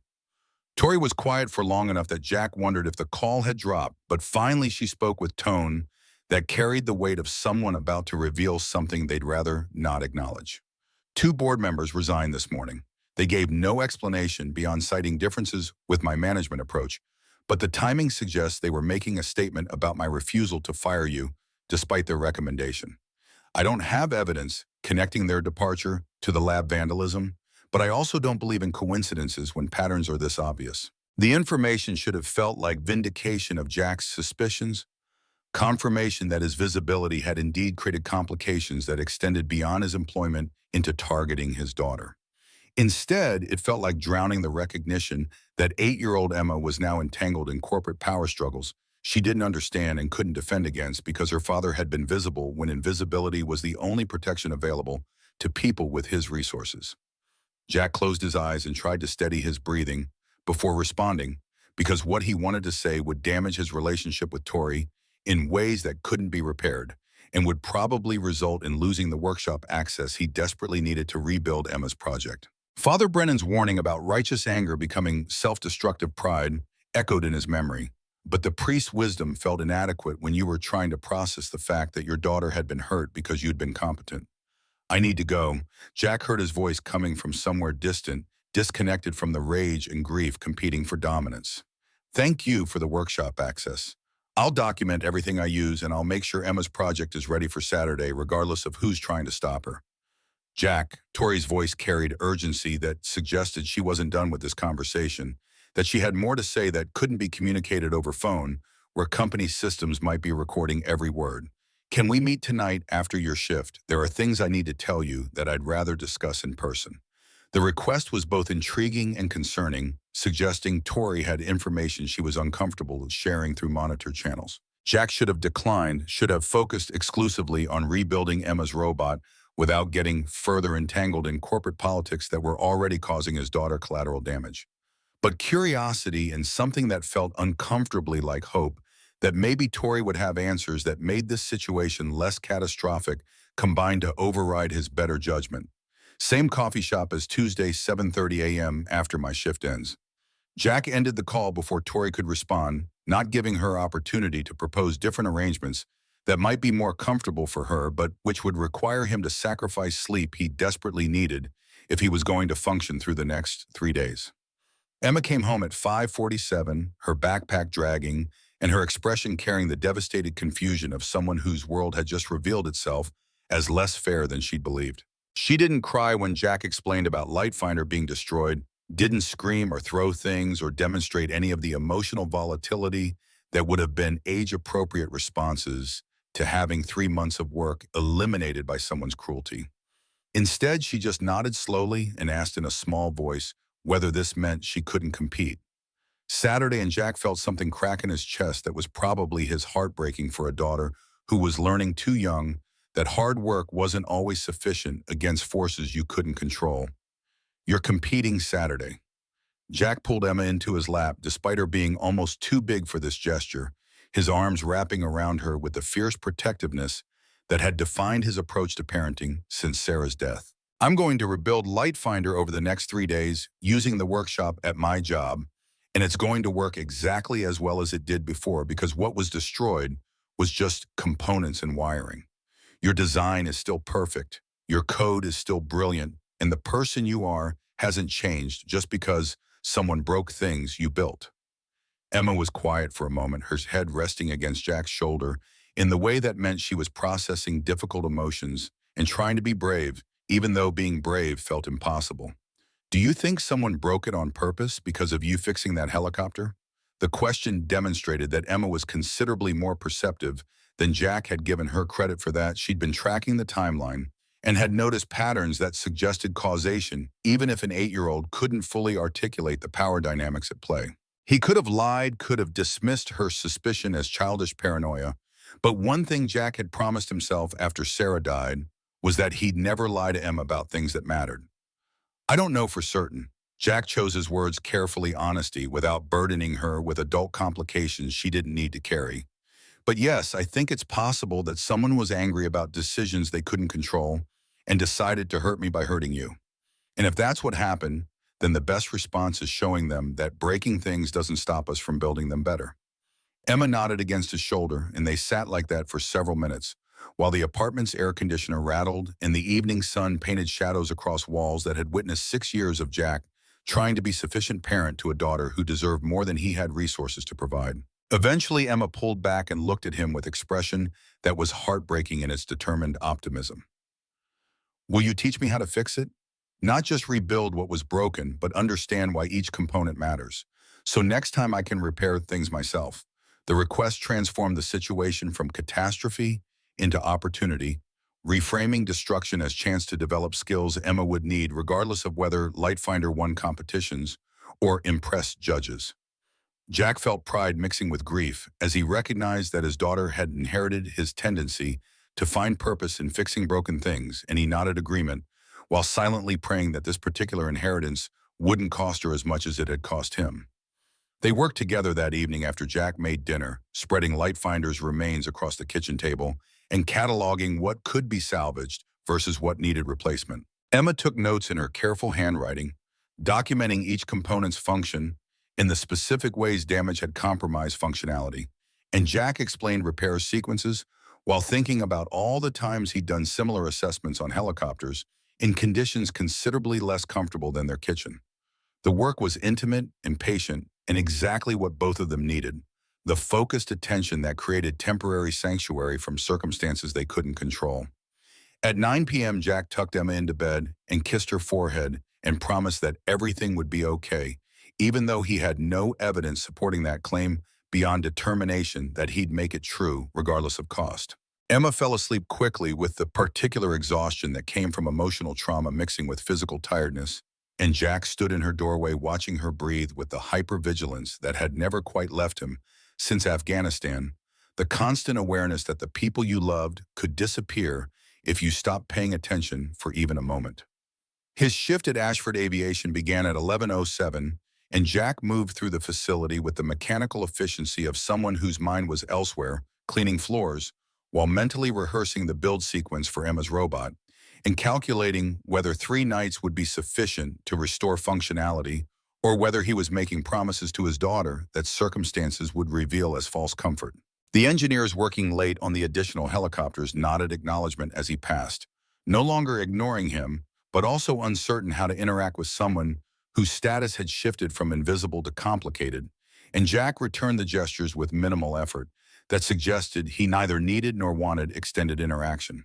Dr. Chen found him at 2:17 a.m., the older engineer approaching with expression that suggested he had been working up courage to have conversation he'd rather avoid. Jack was mopping the break room floor and looked up when footsteps stopped just outside the doorway, and for a moment they just studied each other with the mutual assessment of people trying to determine whether this interaction would be uncomfortable or just awkward. "I heard about your daughter's project." Dr. Chen's voice carried genuine sympathy that transcended professional courtesy.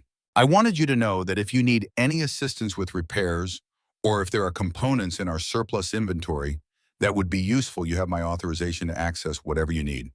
And if you need advice on optimal rebuild sequences or troubleshooting approaches, I'm available despite whatever the board has said about limiting your access to engineering resources."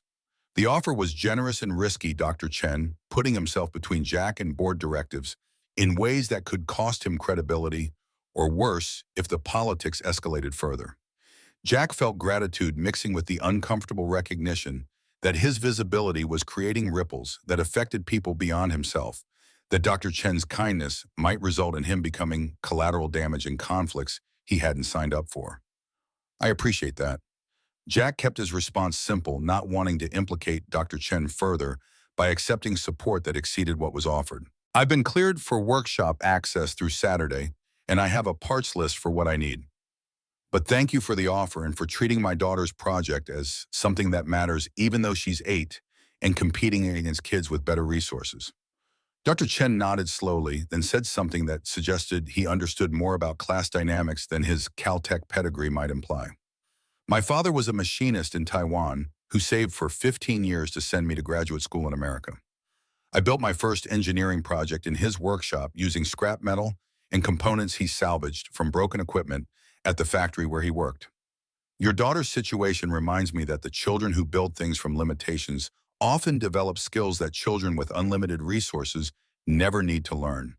Make sure she knows that the rebuilding process is as valuable as the original construction, maybe more so." The observation carried weight beyond its simple phrasing wisdom from someone who'd traveled the distance between working-class origins and professional success and hadn't forgotten what that journey cost.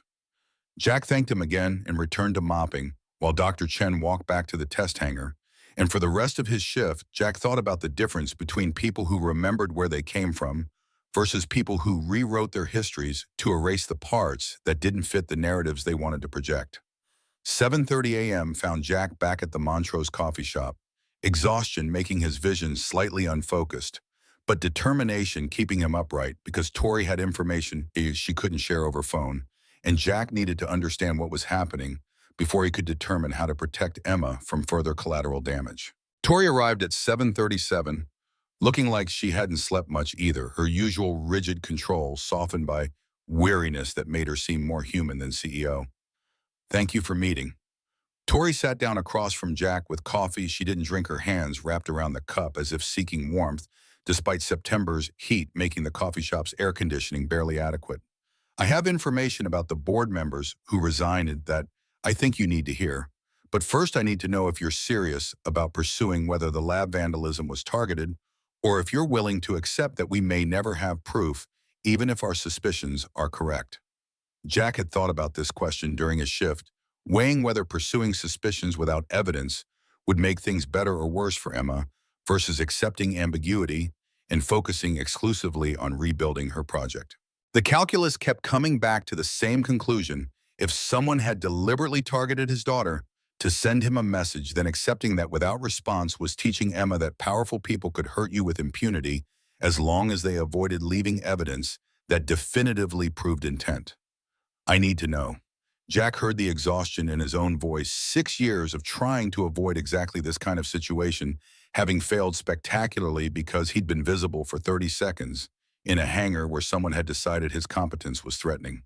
If someone destroyed my daughter's project to hurt me, then they need to understand that targeting children is a line that has consequences, regardless of how much money or power they have. Tori nodded as if she'd expected this answer and had already decided how to respond. The two board members who resigned, Gerald Hartman and Patricia Chen, no relation to Dr. Barn, Chen, both called me yesterday morning before submitting their resignations. They were explicit that their departure was protest against my refusal to terminate your employment, despite board recommendation. During those calls, they each made comments that suggested they viewed your continued presence as evidence that I've lost perspective on appropriate boundaries between management and labor. The summary was clinical, but the implications were clear. Board members angry enough about Jack's visibility that they'd escalated from pressure to resignation as statement that would either force Tori to reconsider or damage her authority by making it appear she couldn't maintain board unity. Jack processed this information while trying to determine how it connected to Emma's vandalized project beyond the obvious timeline correlation. Did either of them make explicit threats? Jack asked the question that would determine whether this was just political maneuvering or something that crossed into criminal territory worth reporting to police who probably wouldn't care unless evidence was more substantial than suspicious timing. Tori's expression shifted into something that looked like she was deciding how much to reveal her internal calculation, visible in the way her jaw tightened before she spoke. Hartman said something during his call that I've been replaying in my mind since I heard about the vandalism. His exact words were, "Sometimes people need concrete reminders about what happens when they forget their place, and children learn best when lessons are immediate and undeniable." At the time, I interpreted it as general commentary about hierarchy and discipline. Now I'm not certain that interpretation was correct. The quote landed like physical impact, specific enough to sound like threat, while vague enough to provide plausible deniability if repeated in context where admitting to vandalism conspiracy would have legal consequences. Jack felt his hands tighten on his coffee cup hard enough that he briefly worried about crushing it, rage combining with the sick certainty that his daughter had been targeted by someone who thought breaking an 8-year-old's project was acceptable retaliation for a janitor being competent. "Did you record the conversation?" Jack asked the practical question that would determine whether Hartman's words were actionable or just suspicious, whether police would have evidence worth investigating, or whether this would remain in the category of things everyone knew but no one could prove. Tori shook her head with expression that suggested she regretted this limitation. "Our board calls aren't routinely recorded unless there are official meetings covered by corporate governance requirements. This was unofficial conversation during which Hartman was informing me of his decision to resign. But I documented his comments immediately afterward in a memo to myself with timestamp, which would be admissible as my contemporaneous recollection if this ever reaches legal proceedings. The information was better than nothing but insufficient for law enforcement to justify investigation absent other evidence connecting Hartman to the vandalism." Jack felt the calculus shifting as he considered whether pursuing this would help Emma or just create additional complications that would affect her more than they'd affect the people actually responsible for destroying her project. What do you want me to do with this information? Jack asked the question that would reveal whether Tori was sharing this as warning or as call to action, whether she expected him to file police reports or just accept that sometimes powerful people hurt you, and getting justice wasn't realistic for people with his resources. Tori was quiet for long enough that Jack wondered if she was still deciding her answer, her expression cycling through several emotions before settling on something that looked like determination, mixing with the kind of anger that came from recognizing complicity in systems you'd benefited from without questioning. I want you to know that if you choose to report your suspicions to the police, and if that investigation eventually connects Hartman to the vandalism, I will testify about his comments, and I will not protect him from consequences, regardless of how much money or influence he has. And I want you to know that your employment at Ashford Aviation is secure regardless of what the board says or who resigns in protest, because the price of keeping you invisible was apparently my daughter's safety, and I'm not willing to pay that cost. The declaration transformed their relationship in ways that Jack wasn't prepared to process during a conversation in a coffee shop where anyone might overhear. But the essential message was clear. Tori had chosen his side, even though that choice would cost her politically and possibly financially, depending on how other board members responded to her defiance. It was the kind of gesture that required response beyond simple thank you, acknowledgement that this meant something beyond just employment security. But before Jack could formulate words adequate to the moment, Tori continued with tone that suggested she'd been planning this statement and wasn't going to let him deflect. I also want you to know that I've been where you are. Not exactly my circumstances were different and my resources were better, but I understand what it feels like to be responsible for a child while powerful people make decisions that affect them without considering their well-being. My husband died because he prioritized proving himself over accepting help from people who knew better, and I spent 16 years telling myself that I could protect his legacy by being harder and colder and more competent than anyone expected. But what I actually did was become the kind of person who offers to kiss janitors for fixing helicopters because I'd forgotten how to value people for anything beyond their utility. The confession was raw enough that Jack felt uncomfortable witnessing it, intimacy that exceeded what their relationship had earned, but which Tori was apparently determined to share regardless of his readiness to receive it. He wanted to deflect, to redirect the conversation back to practical matters, like Emma's robot or Hartman's threats or anything that didn't require him to acknowledge that he'd been thinking about Tori more than was appropriate given that they'd known each other less than a week, and their relationship was complicated by employment dynamics that made any kind of personal connection problematic. But Father Brennan's words about using guilt as armor echoed in his memory the priest's observation that Jack had been avoiding vulnerability since Sarah's death, because being hurt again felt more terrifying than being alone forever. And maybe Tori's willingness to be vulnerable first was gift rather than burden, opportunity, rather than complication. The kind of moment that you either accepted with courage or declined with cowardice dressed as caution. I think about you more than I should. Jack heard the words emerging before he'd consciously decided to speak them. Honesty that was terrifying and liberating simultaneously. I think about how you fixed Emma's lab within hours of me asking how you're protecting my employment despite board pressure. How you're sitting here telling me things that could damage you if this conversation was recorded and shared with people who want you to fail. And I think about how Sarah would tell me I'm being stupid if I let fear stop me from connecting with someone who matters, because she spent the last 3 years of her life trying to convince me that I deserve to be happy even when I couldn't believe her.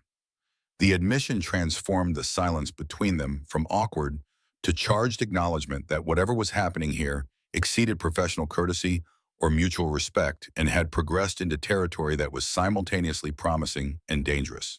Tori's expression shifted into something that looked like relief mixing with trepidation, and for several seconds they just looked at each other while the coffee shop's morning rush built around them and other people's conversations provided cover for their own. I should probably tell you that I looked up Sarah's death record after our first conversation. Tori's voice was gentle, not apologetic exactly, but acknowledging that she'd crossed boundaries that most employers wouldn't cross. I needed to understand why someone with your qualifications was cleaning floors, and the public records gave me context that explained some things while raising other questions. I'm sorry for your loss, and I'm sorry that you've spent 6 years trying to be invisible because being visible cost you someone you loved. Jack felt his throat tighten with emotion he'd been suppressing since Tuesday's conversation about returning to invisibility, the recognition that Tori understood more about his situation than he'd revealed because she'd done research that exceeded casual curiosity. He should probably have felt violated by her investigation into his history, but mostly he just felt tired of pretending that Sarah's death was distant tragedy rather than current wound that hadn't healed because he'd never allowed himself time to grieve properly. She didn't die because I was visible. Jack corrected the misconception, gently needing Tori to understand causation, even if the distinction didn't change outcomes. She died because depression made living feel impossible, and I was too focused on my own survival to recognize how close she was to giving up. Being invisible afterward wasn't about preventing her death. It was about accepting that I'd failed to save her and that taking responsibility for other people's well-being was presumptuous when I couldn't even protect my own wife. The explanation was more honest than Jack had been with anyone except Father Brennan exposure, that made him feel simultaneously vulnerable and relieved because maintaining the fiction that he had everything under control was exhausting work that maybe he could finally stop performing. Tori reached across the table and touched his hand, briefly gesture of comfort rather than romance, an acknowledgement that grief deserved recognition even when words were inadequate. My husband died because I couldn't convince him that asking for help wasn't weakness.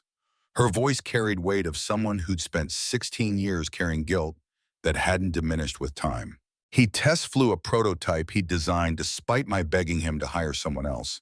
And when it failed at 800 feet, I spent years wondering if loving him better, or arguing harder, or being more insistent would have kept him alive. The answer is probably not. David was stubborn and brilliant and convinced that taking risks personally was more honorable than asking other people to take them. But guilt doesn't care about probability when someone you love is dead. The parallel between their situations was obvious enough that neither needed to articulate it. Two people who'd survived their partner's deaths by becoming so competent and controlled that vulnerability became impossible until circumstances forced them to choose between continued isolation or risking connection that might hurt them as badly as losing their spouse's head. Jack felt something shifting in his chest. The careful walls he'd built over 6 years starting to show cracks that probably couldn't be repaired even if he wanted to maintain them. They sat in the coffee shop until 8:43, a conversation moving from grief to Emma's competition, to plans for rebuilding Lightfinder, to the question of whether reporting Hartman to police would help or hurt given the limited evidence available.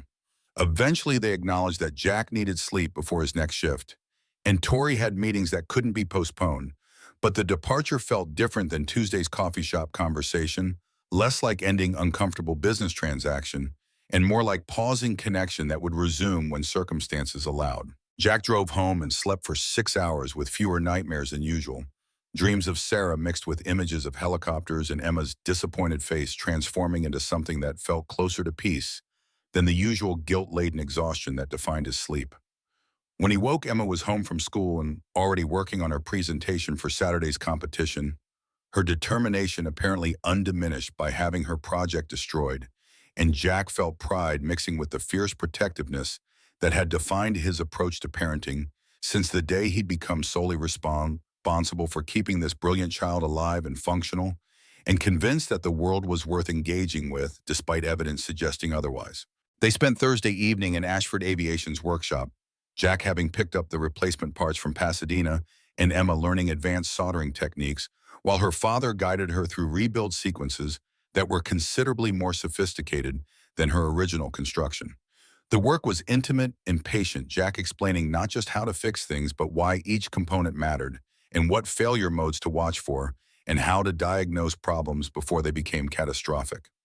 Emma absorbed everything with the focused attention that suggested she was filing this knowledge for future application, and by midnight, when Jack finally drove her home, they'd restored Lightfinder to approximately 70% functionality, with the remaining 30% requiring calibration and testing that would happen Friday evening.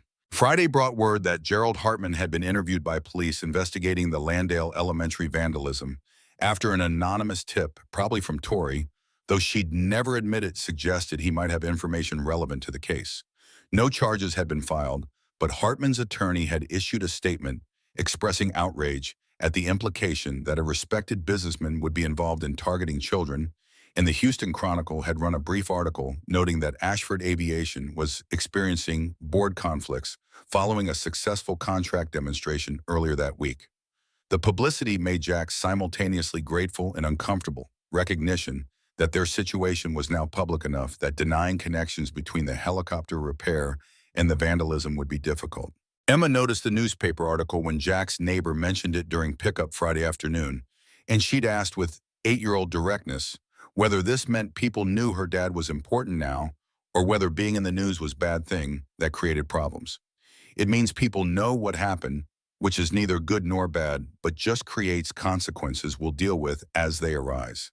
Jack had answered with the same honesty he'd been practicing since Tuesday by refusing to pretend that visibility was simple or that public attention wouldn't change their lives in ways he couldn't yet predict.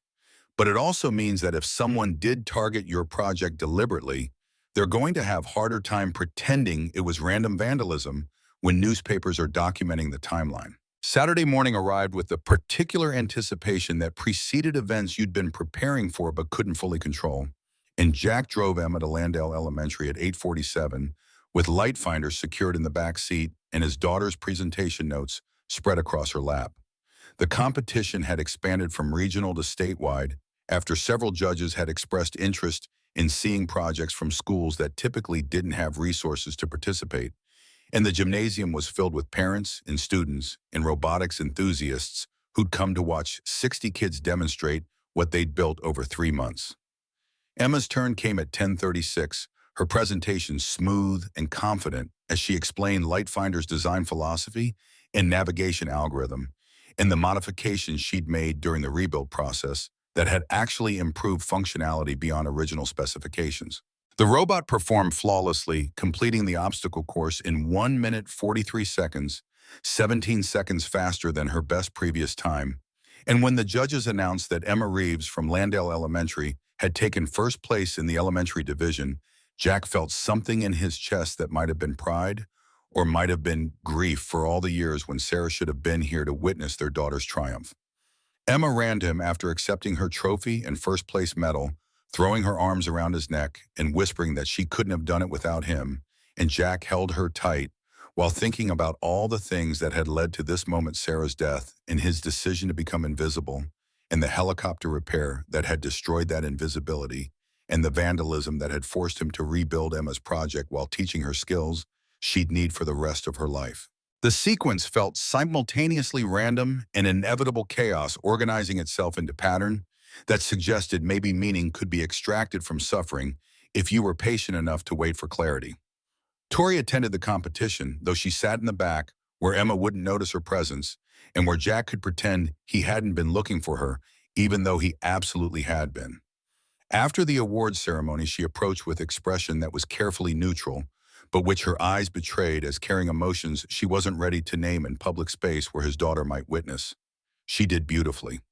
Tori's voice was quiet enough that only Jack could hear, acknowledgement that this moment belonged to Emma, but that his role in making it possible mattered too.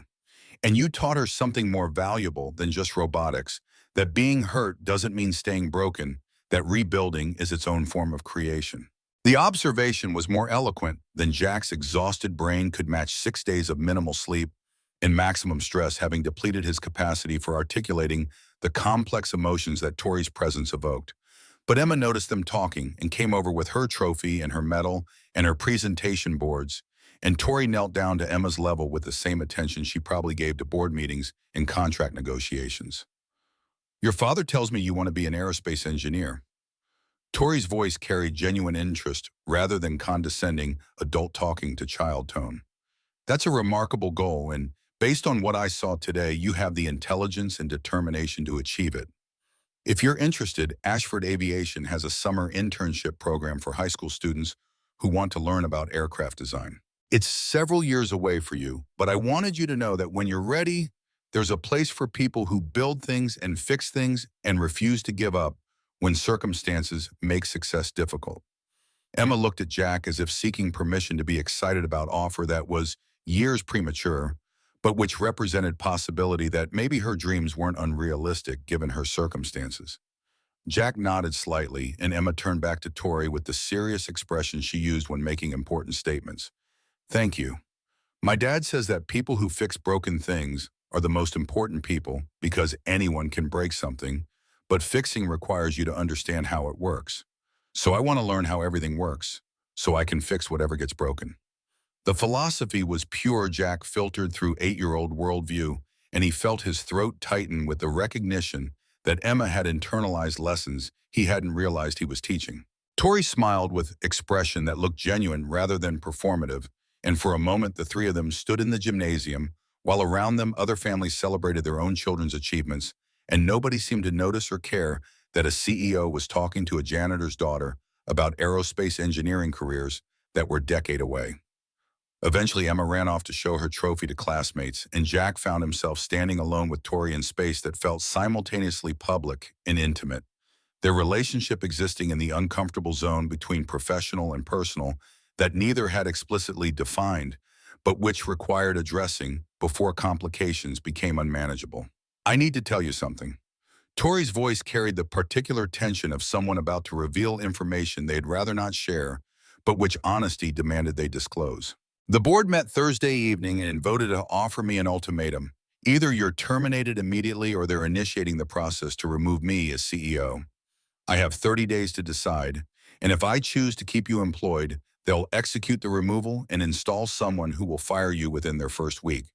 The information should have felt devastating, but instead just felt inevitable, the natural conclusion to sequence that had started when Jack had agreed to fix a helicopter and had progressed through vandalism and police investigations and newspaper articles that had made their situation too visible for board members who preferred their power dynamics remain unquestioned. Jack felt exhaustion pressing against his skull, 6 days of catastrophe and triumph having depleted his capacity for processing additional complications. Then fire me. The words emerged before Jack had fully considered their implications, exhaustion making him direct in ways that sleep-deprived clarity enabled.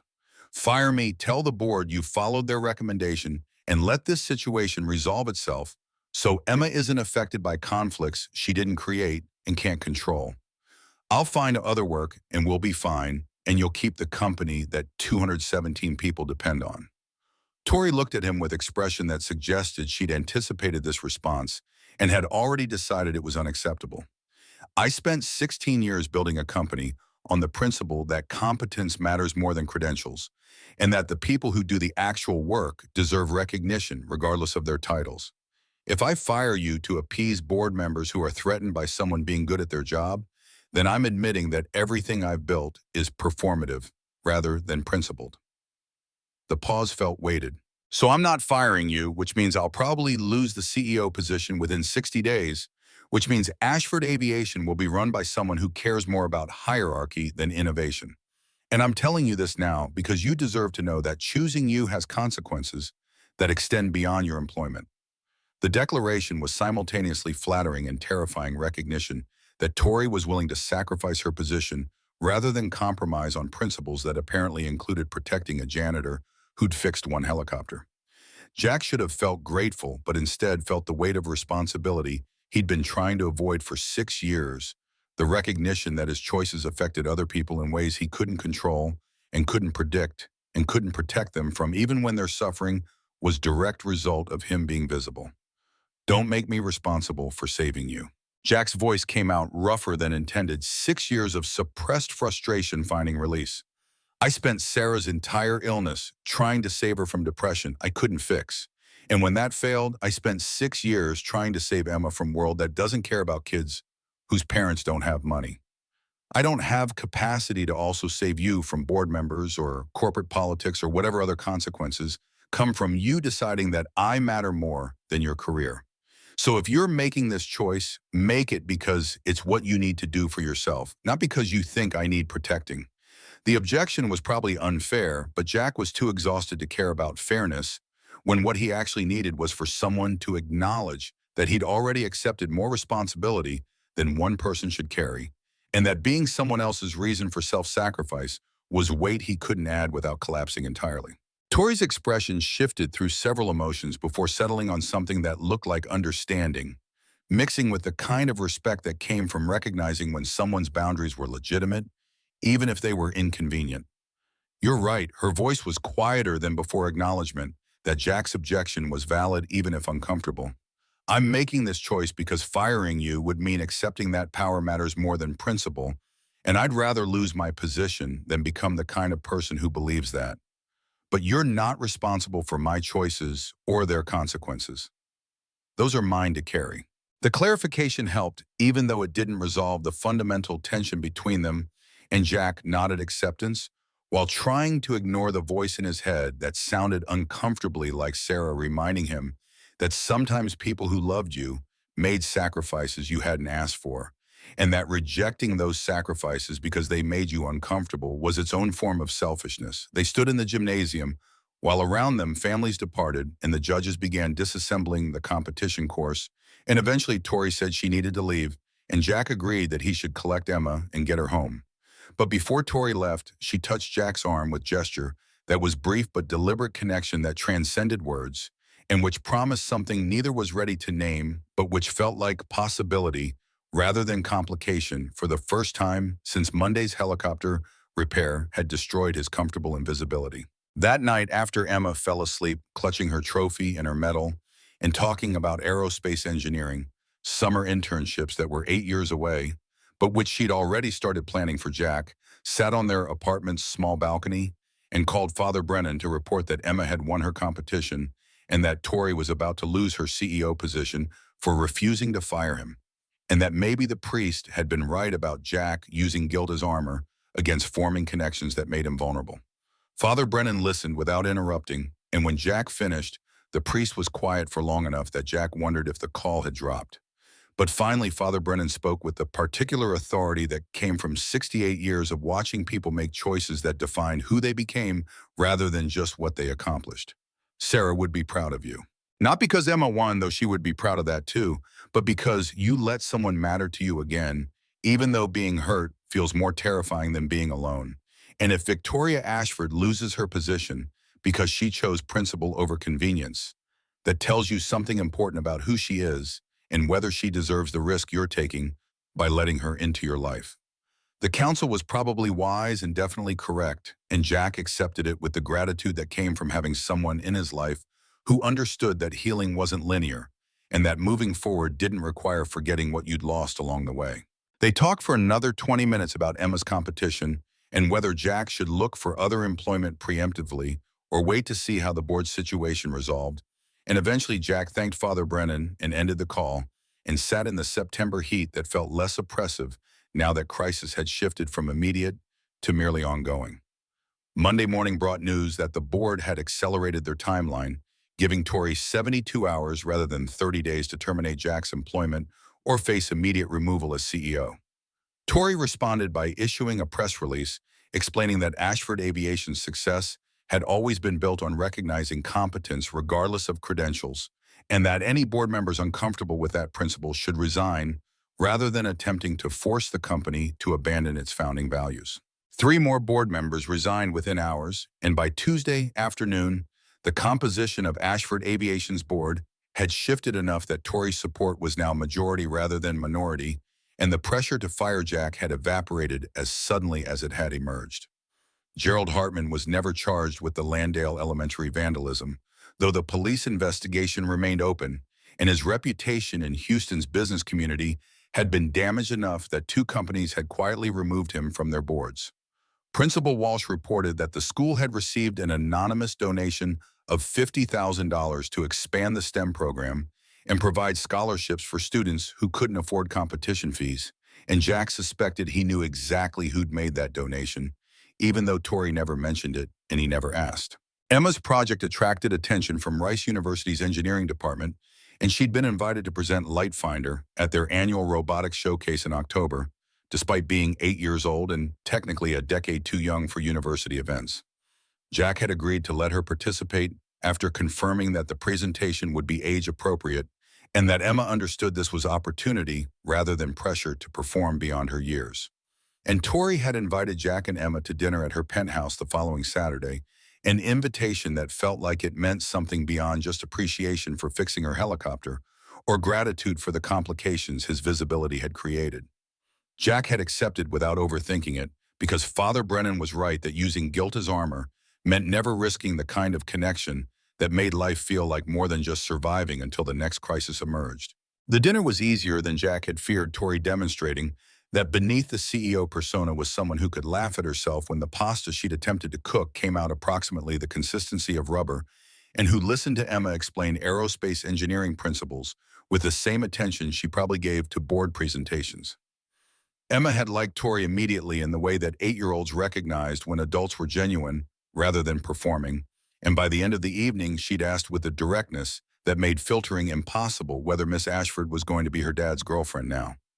Tori had looked at Jack with expression that suggested she was curious about his answer to that question too, and Jack had thought about Sarah and Father Brennan's counsel and the fact that moving forward didn't require forgetting what you'd lost along the way. He told Emma that sometimes adults needed time to figure out what their relationships were before they could name them, and Emma had accepted this with the eye roll that suggested she thought adults were unnecessarily complicated about things that seemed obvious to everyone else. 6 months later, Jack accepted Duchenne's offer to join Ashford Aviation's maintenance division, his role structured to provide flexible hours that let him remain present for Emma while using skills that had been wasted on floor cleaning. The salary increase meant they could move to a better apartment with electrical wiring that didn't date to the Nixon administration, and Emma could attend a school where the STEM lab was always functional. Tori had offered to help with the move, and Jack had accepted because refusing kindness from someone who mattered felt like pride rather than protection, and Father Brennan had blessed their new apartment with the same ceremony he'd used for their old one while adding prayer that this space would witness healing rather than just survival. And on an evening when Emma was at a friend's house and Jack had hours before he needed to pick her up, Tori had kissed him on the balcony of his new apartment while Houston sprawled below them. And for the first time since Sarah's death, Jack had let himself believe that maybe being visible wasn't catastrophe after all. Just risk that was worth taking, when the alternative was invisibility that felt increasingly like its own form of dying. Emma would later say that the best thing her father ever did was fix that helicopter. Not because it got her lab reopened, but because it taught her that sometimes the bravest thing you could do was refuse to be invisible when powerful people wanted you to disappear. And Jack would agree, even though the cost had been considerable and the consequences had nearly destroyed the careful life he'd built, because what he'd gained, love and recognition and the possibility that competence mattered, regardless of your circumstances, was worth every moment of the fear that had preceded his decision to be seen. The text from Emma's school arrived at 3:47 p.m. on Wednesday, the notification banner appearing on Jack's phone screen, while Father Brennan was still talking about guilt and armor, and whether protecting Emma by erasing himself taught her anything useful about dignity. Emergency STEM lab vandalized overnight. Student projects damaged. Competition status uncertain. Jack's hands went cold reading those words, the particular dread that came from understanding immediately that this wasn't random, that the timing was too precise and the target too specific for coincidence to be believable. Father Brennan saw his expression shift and stopped mid-sentence waiting, while Jack called the school and got Principal Rebecca Walsh, who confirmed what the text had implied: someone had broken in during the 4-hour window when security cameras were offline for maintenance, had forced the lab door, and had systematically destroyed equipment and student projects with what appeared to be deliberate rather than opportunistic intent. Emma's robot Jack asked the question that mattered most, his voice sounding distant even to himself. Principal Walsh hesitated in the way that meant bad news was coming. Several projects were damaged, Mr. Reeves. I think you should come see it yourself rather than me trying to describe the extent over the phone. The drive to Landale Elementary took 13 minutes that felt like hours. Jack's mind cataloging every decision that had led to this moment, agreeing to Tori's wager, refusing her kiss, asking for the lab to be reopened, being visible when invisibility had been the only protection available to people without his resources. Father Brennan accompanied him without asking permission, the priest's presence serving as ballast against rage that threatened to overwhelm Jack's capacity for rational response. Light finder lay in pieces on the lab floor. The Arduino housing cracked and the motor mount shattered, and 3 months of Emma's careful work reduced to components that would take days to replace if replacement was even possible before Saturday's competition. Other projects showed damage too, but nothing as thorough as the destruction inflicted on his daughter's robot, and the pattern was too obvious to miss. Even if proving intent was impossible without evidence, that definitely wouldn't exist. Jack knelt beside the wreckage and cataloged what could be salvaged versus what needed replacement, his hands moving through the assessment automatically while his mind processed implications that extended beyond destroyed electronics. Someone had done this to hurt him by hurting. Emma had decided that breaking an 8-year-old's dreams was acceptable retaliation for a janitor being competent, and the rage Jack felt was so intense it bordered on physical pain. "Can you rebuild it?" Father Brennan asked quietly, the question practical rather than hopeful. "Maybe." Jack heard the doubt in his own voice. "If I can source parts by tomorrow and work through the next 2 nights. But Emma's going to be devastated, and I don't know how to explain that her project was destroyed because I fixed a helicopter." "Then don't explain that." The priest's voice carried the authority that had kept Marines alive in Vietnam. "Explain that sometimes people hurt others when they feel powerless, and that the best response is showing them that destruction doesn't stop you from building better." Emma doesn't need to know the politics, she needs to know her father won't let cruelty define what's possible. Jack nodded slowly, accepting counsel that felt inadequate, but recognizing it was probably the best available given circumstances nobody had wanted. He photographed the damage for documentation, thanked Principal Walsh, and drove to pick up Emma from aftercare while trying to organize his thoughts into something that wouldn't completely shatter his daughter's belief that hard work mattered.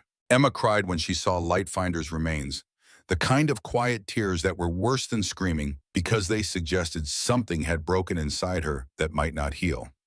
Jack held her on their kitchen floor and promised he'd rebuild what was destroyed, that she'd compete on Saturday with a robot that worked even better than before, and Emma had looked at him with 8-year-old skepticism that suggested she understood promises weren't guarantees, but appreciated them anyway. They worked together that evening, cataloging salvageable components, Jack explaining repair sequences, while Emma took notes in her careful handwriting. The intimacy of shared purpose helped the focused attention, creating temporary sanctuary from circumstances they couldn't control. And by the time Jack tucked her in at 9 p.m., Emma had stopped crying and had started planning improvements to incorporate during the rebuild process. His shift at Ashford Aviation began at 11:07, and Jack moved through the facility with mechanical efficiency while mentally rehearsing the build sequence and calculating whether 3 nights would be sufficient. Dr. Chen found him at 2:17 a.m.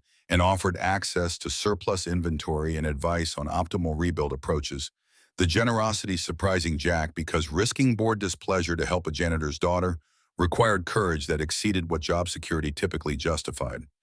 Tori called at 7:32 a.m., requesting they meet at the same coffee shop, her voice carrying tension that suggested the news she had wasn't good. Jack drove there directly from his shift exhaustion, making his vision slightly unfocused, but determination keeping him functional. 2 board members resigned this morning. Tori delivered the information without preamble, sitting across from Jack with coffee neither of them would drink. They cited differences with my management approach, but Gerald Hartman made comments during his resignation call that trouble me. His exact words were, "Sometimes people need concrete reminders about what happens when they forget their place, and children learn best when lessons are immediate and undeniable." The quote landed like physical impact, specific enough to sound like confession, while vague enough to provide plausible deniability.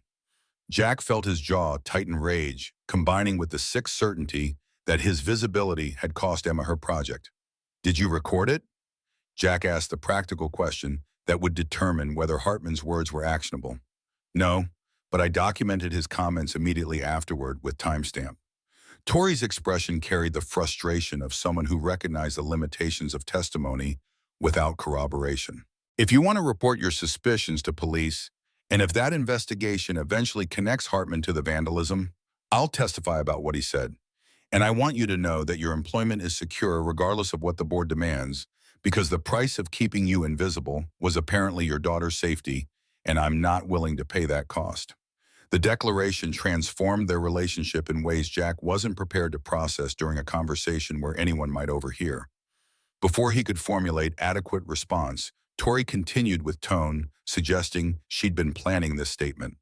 "I also want you to know that I've been where you are responsible for a child, while powerful people make decisions affecting them without considering their well-being. My husband died because he prioritized proving himself over accepting help, and I spent 16 years being harder and colder than anyone expected. But what I actually did was become the kind of person who offers to kiss janitors for fixing helicopters because I'd forgotten how to value people beyond their utility. The confession was raw enough that Jack felt uncomfortable witnessing it, but Father Brennan's words about guilt as armor echoed in his memory. I think about you more than I should. Jack heard himself saying honesty that was terrifying and liberating simultaneously. I think about how you fixed Emma's lab within hours, how you're protecting my employment despite board pressure.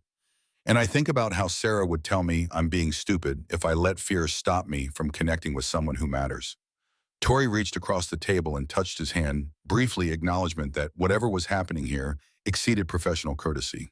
They talked until 8:43 about Emma's competition and whether reporting Hartman would help or hurt, eventually acknowledging that Jack needed sleep, and Tori had meetings that couldn't be postponed. Thursday and Friday dissolved into blur of work and repair sessions in Ashford Aviation's workshop, Emma learning advanced techniques, while Jack guided her through rebuild sequences considerably more sophisticated than her original construction. By Friday midnight, they'd restored Lightfinder to full functionality with improvements that actually enhanced performance, and Emma's exhausted smile suggested she understood that sometimes being forced to rebuild taught you more than getting it right the first time. Saturday morning found them at Landale Elementary for the competition that had expanded from regional to statewide after several judges expressed interest in seeing projects from schools that typically lacked resources. Emma's turn came at 10:36, her presentation smooth and confident as she explained her robot's design philosophy and the modifications she'd made during the rebuild. Lightfinder performed flawlessly, completing the obstacle course in 1 minute, 43 seconds, 17 seconds faster than her previous best time. When judges announced that Emma Reeves from Landale Elementary had taken first place in the elementary division, Jack felt something in his chest that might have been pride or might have been grief that Sarah wasn't here to witness their daughter's triumph. Emma ran to him after accepting her trophy, throwing her arms around his neck and whispering that she couldn't have done it without him. Jack held her tight while thinking about all the chaos that had organized itself into this moment, Sarah's death, and his invisibility in the helicopter repair that had destroyed that protection and the vandalism that had forced him to teach Emma skills she'd need for life. Tori attended, though she sat in back where Emma wouldn't notice. After the awards ceremony, she approached with expression carefully neutral, but which her eyes betrayed as carrying emotions she wasn't ready to name in public. She did beautifully. Tori's voice was quiet. And you taught her something more valuable than robotics, that being hurt doesn't mean staying broken, that rebuilding is his own form of creation. Emma noticed them talking and came over with her trophy, and Tori knelt to Emma's level with the same attention she probably gave board meetings. Your father tells me you want to be an aerospace engineer. That's a remarkable goal, and based on what I saw today, you have the intelligence and determination to achieve it. When you're ready, there's a place at Ashford Aviation for people who build things and fix things and refuse to give up when circumstances make success difficult. Emma looked at Jack, seeking permission to be excited, and he nodded slightly. Thank you, Emma said, with the serious expression she used for important statements. My dad says that people who fix broken things are the most important people because anyone can break something, but fixing requires you to understand how it works. The philosophy was pure Jack filtered through 8-year-old worldview, and he felt his throat tighten, recognizing that Emma had internalized lessons he hadn't realized he was teaching. Eventually, Emma ran off to show her trophy to classmates, and Jack found himself standing alone with Tori in space that felt simultaneously public and intimate. I need to tell you something. Tori's voice carried tension of someone about to reveal information they'd rather not share. The board met Thursday and voted to offer me an ultimatum. Either you're terminated immediately or they initiate the process to remove me as CEO. I have 30 days to decide. Then fire me. The words emerged before Jack had fully considered their implications. Fire me, tell the board you followed their recommendation, and let this resolve itself so Emma isn't affected by conflicts she didn't create. Tori looked at him with expression, suggesting she'd anticipated this response and had already decided it was unacceptable. I spent 16 years building a company on the principle that competence matters more than credentials. If I fire you to appease board members threatened by someone being good at their job, then everything I've built is performative rather than principled. So I'm not firing you, which means I'll probably lose the CEO position within 60 days. Don't make me responsible for saving you. Jack's voice came out rougher than intended. I spent Sarah's entire illness trying to save her from depression I couldn't fix. And when that failed, I spent 6 years trying to save Emma from a world that doesn't care about kids whose parents don't have money. I don't have capacity to also save you from board members or corporate politics. So if you're making this choice, make it because it's what you need to do for yourself, not because you think I need protecting. You're right, Tori's voice was quieter.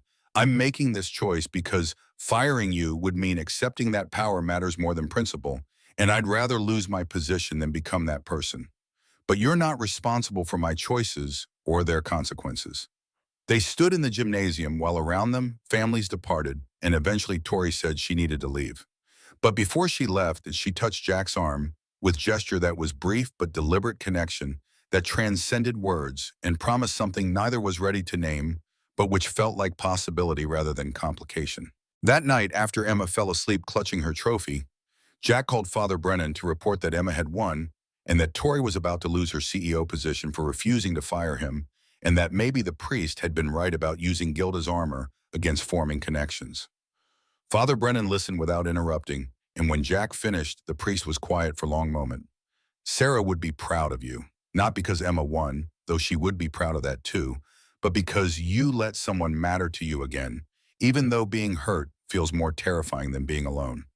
They talked for another 20 minutes about Emma's competition and whether Jack should look for employment preemptively, and eventually Jack thanked Father Brennan and ended the call and sat in a September heat that felt less oppressive now that crisis had shifted from immediate to merely ongoing.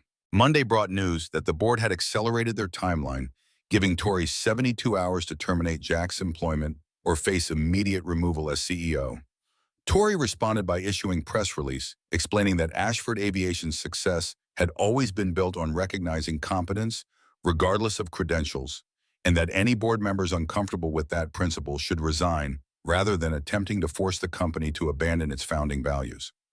3 more board members resigned within hours, and by Tuesday afternoon, the composition of Ashford Aviation's board had shifted enough that Tori's support was now majority, and the pressure to fire Jack had evaporated as suddenly as it had emerged.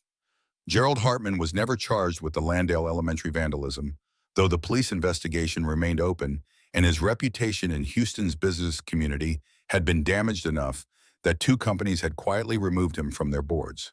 Principal Walsh reported that the school had received an anonymous donation of $50,000 to expand the STEM program, and Jack suspected he knew exactly who'd made that donation. Emma's project attracted attention from Rice University's engineering department, and she'd been invited to present Lightfinder at their annual robotics showcase in October. Jack had agreed after confirming the presentation would be age-appropriate and that Emma understood this was opportunity rather than pressure. Tori invited Jack and Emma to dinner at her penthouse the following Saturday, an invitation that felt like it meant something beyond appreciation for fixing her helicopter. Jack accepted without overthinking it because Father Brennan was right that using guilt as armor meant never risking connection that made life feel like more than just surviving. The dinner was easier than Jack had feared, Tori demonstrating that beneath the CEO persona was someone who could laugh at herself when the pasta she'd attempted came out approximately the consistency of rubber, and who listened to Emma explain aerospace engineering principles with the same attention she probably gave board presentations. Emma liked Tori immediately in the way 8-year-olds recognized when adults were genuine, and by evening's end she'd asked with impossible-to-filter directness whether Miss Ashford was going to be her dad's girlfriend now. Tori had looked at Jack with expressions suggesting she was curious about his answer too, and Jack had thought about Sarah and Father Brennan's counsel and the fact that moving forward didn't require forgetting what you'd lost. He'd told Emma that sometimes adults needed time to figure out what their relationships were before they could name them, and Emma had accepted this with eye roll, suggesting she thought adults were unnecessarily complicated about things that seemed obvious. 6 months later, Jack accepted Duchenne's offer to join Ashford Aviation's maintenance division, his role structured to provide flexible hours that let him remain present for Emma while using skills that had been wasted on floor cleaning. The salary increase meant they could move to a better apartment, and Emma could attend a school where the STEM lab was always functional. Tori helped with the move, and Jack accepted because refusing kindness from someone who mattered felt like pride rather than protection. And Father Brennan blessed their new apartment with the same ceremony he'd used for their old one, while adding prayer that this space would witness healing rather than just survival. And on an evening when Emma was at a friend's house and Jack had hours before he needed to pick her up, Tori kissed him on the balcony of his new apartment while Houston sprawled below them. And for the first time since Sarah's death, Jack let himself believe that maybe being visible wasn't catastrophe after all, just risk that was worth taking, when the alternative was invisibility that felt increasingly like its own form of dying. Emma would later say that the best thing her father ever did was fix that helicopter, not because it got her lab reopened, but because it taught her that sometimes the bravest thing you could do was refuse to be invisible when powerful people wanted you to disappear. And Jack would agree, even though the cost had been considerable, because what he'd gained, love and recognition, and the possibility that competence mattered regardless of circumstances, was worth every moment of fear that had preceded his decision to be seen. Years later, when Emma graduated from MIT with dual degrees in aerospace engineering and robotics, she gave the commencement speech about a janitor who taught her that fixing broken things required understanding how they worked, and about a CEO who'd risked everything to prove that competence mattered more than credentials. Both Jack and Tori attended, sitting together in the audience while their daughter, because Tori had become that to Emma in all the ways that mattered beyond biology, spoke about second chances and found families and the particular courage required to let people see who you really were when invisibility felt safer. And afterward, when Emma hugged them both and thanked them for teaching her that being hurt didn't mean staying broken, Jack thought about Sarah in the bathtub and all the years when grief had felt like the only honest emotion available to him. He thought about Father Brennan's counsel, that you had permission to live even when guilt insisted otherwise, and about Tori's willingness to risk her career rather than compromise on principles that included protecting people who cleaned her floors. But mostly he thought about the moment 6 years ago when he'd stood at the edge of a hangar watching a helicopter that needed fixing, and he'd made the choice to be visible despite knowing that visibility would cost him the protection invisibility had provided. That decision had nearly destroyed the careful life he'd built, had hurt his daughter, and threatened his employment, and forced him to confront every fear he'd been avoiding since Sarah's death. But it had also given him Tori, and the possibility of love he'd thought was finished when his wife died had given Emma opportunities she wouldn't have had if her father had stayed invisible, and had taught both of them that sometimes the bravest thing you could do was trust that competence and integrity and refusing to accept humiliation were worth fighting for, even when the fight felt impossible. The helicopter had been fixed, but what Jack had really repaired was his belief that maybe, just maybe, being seen was worth the risk of being hurt, and that love was possible even after grief had convinced you that hope was just another form of self-deception. He'd been wrong about that. Hope wasn't deception. It was just harder work than despair, and required more courage than invisibility, and was worth every moment of fear that preceded the choice to try again.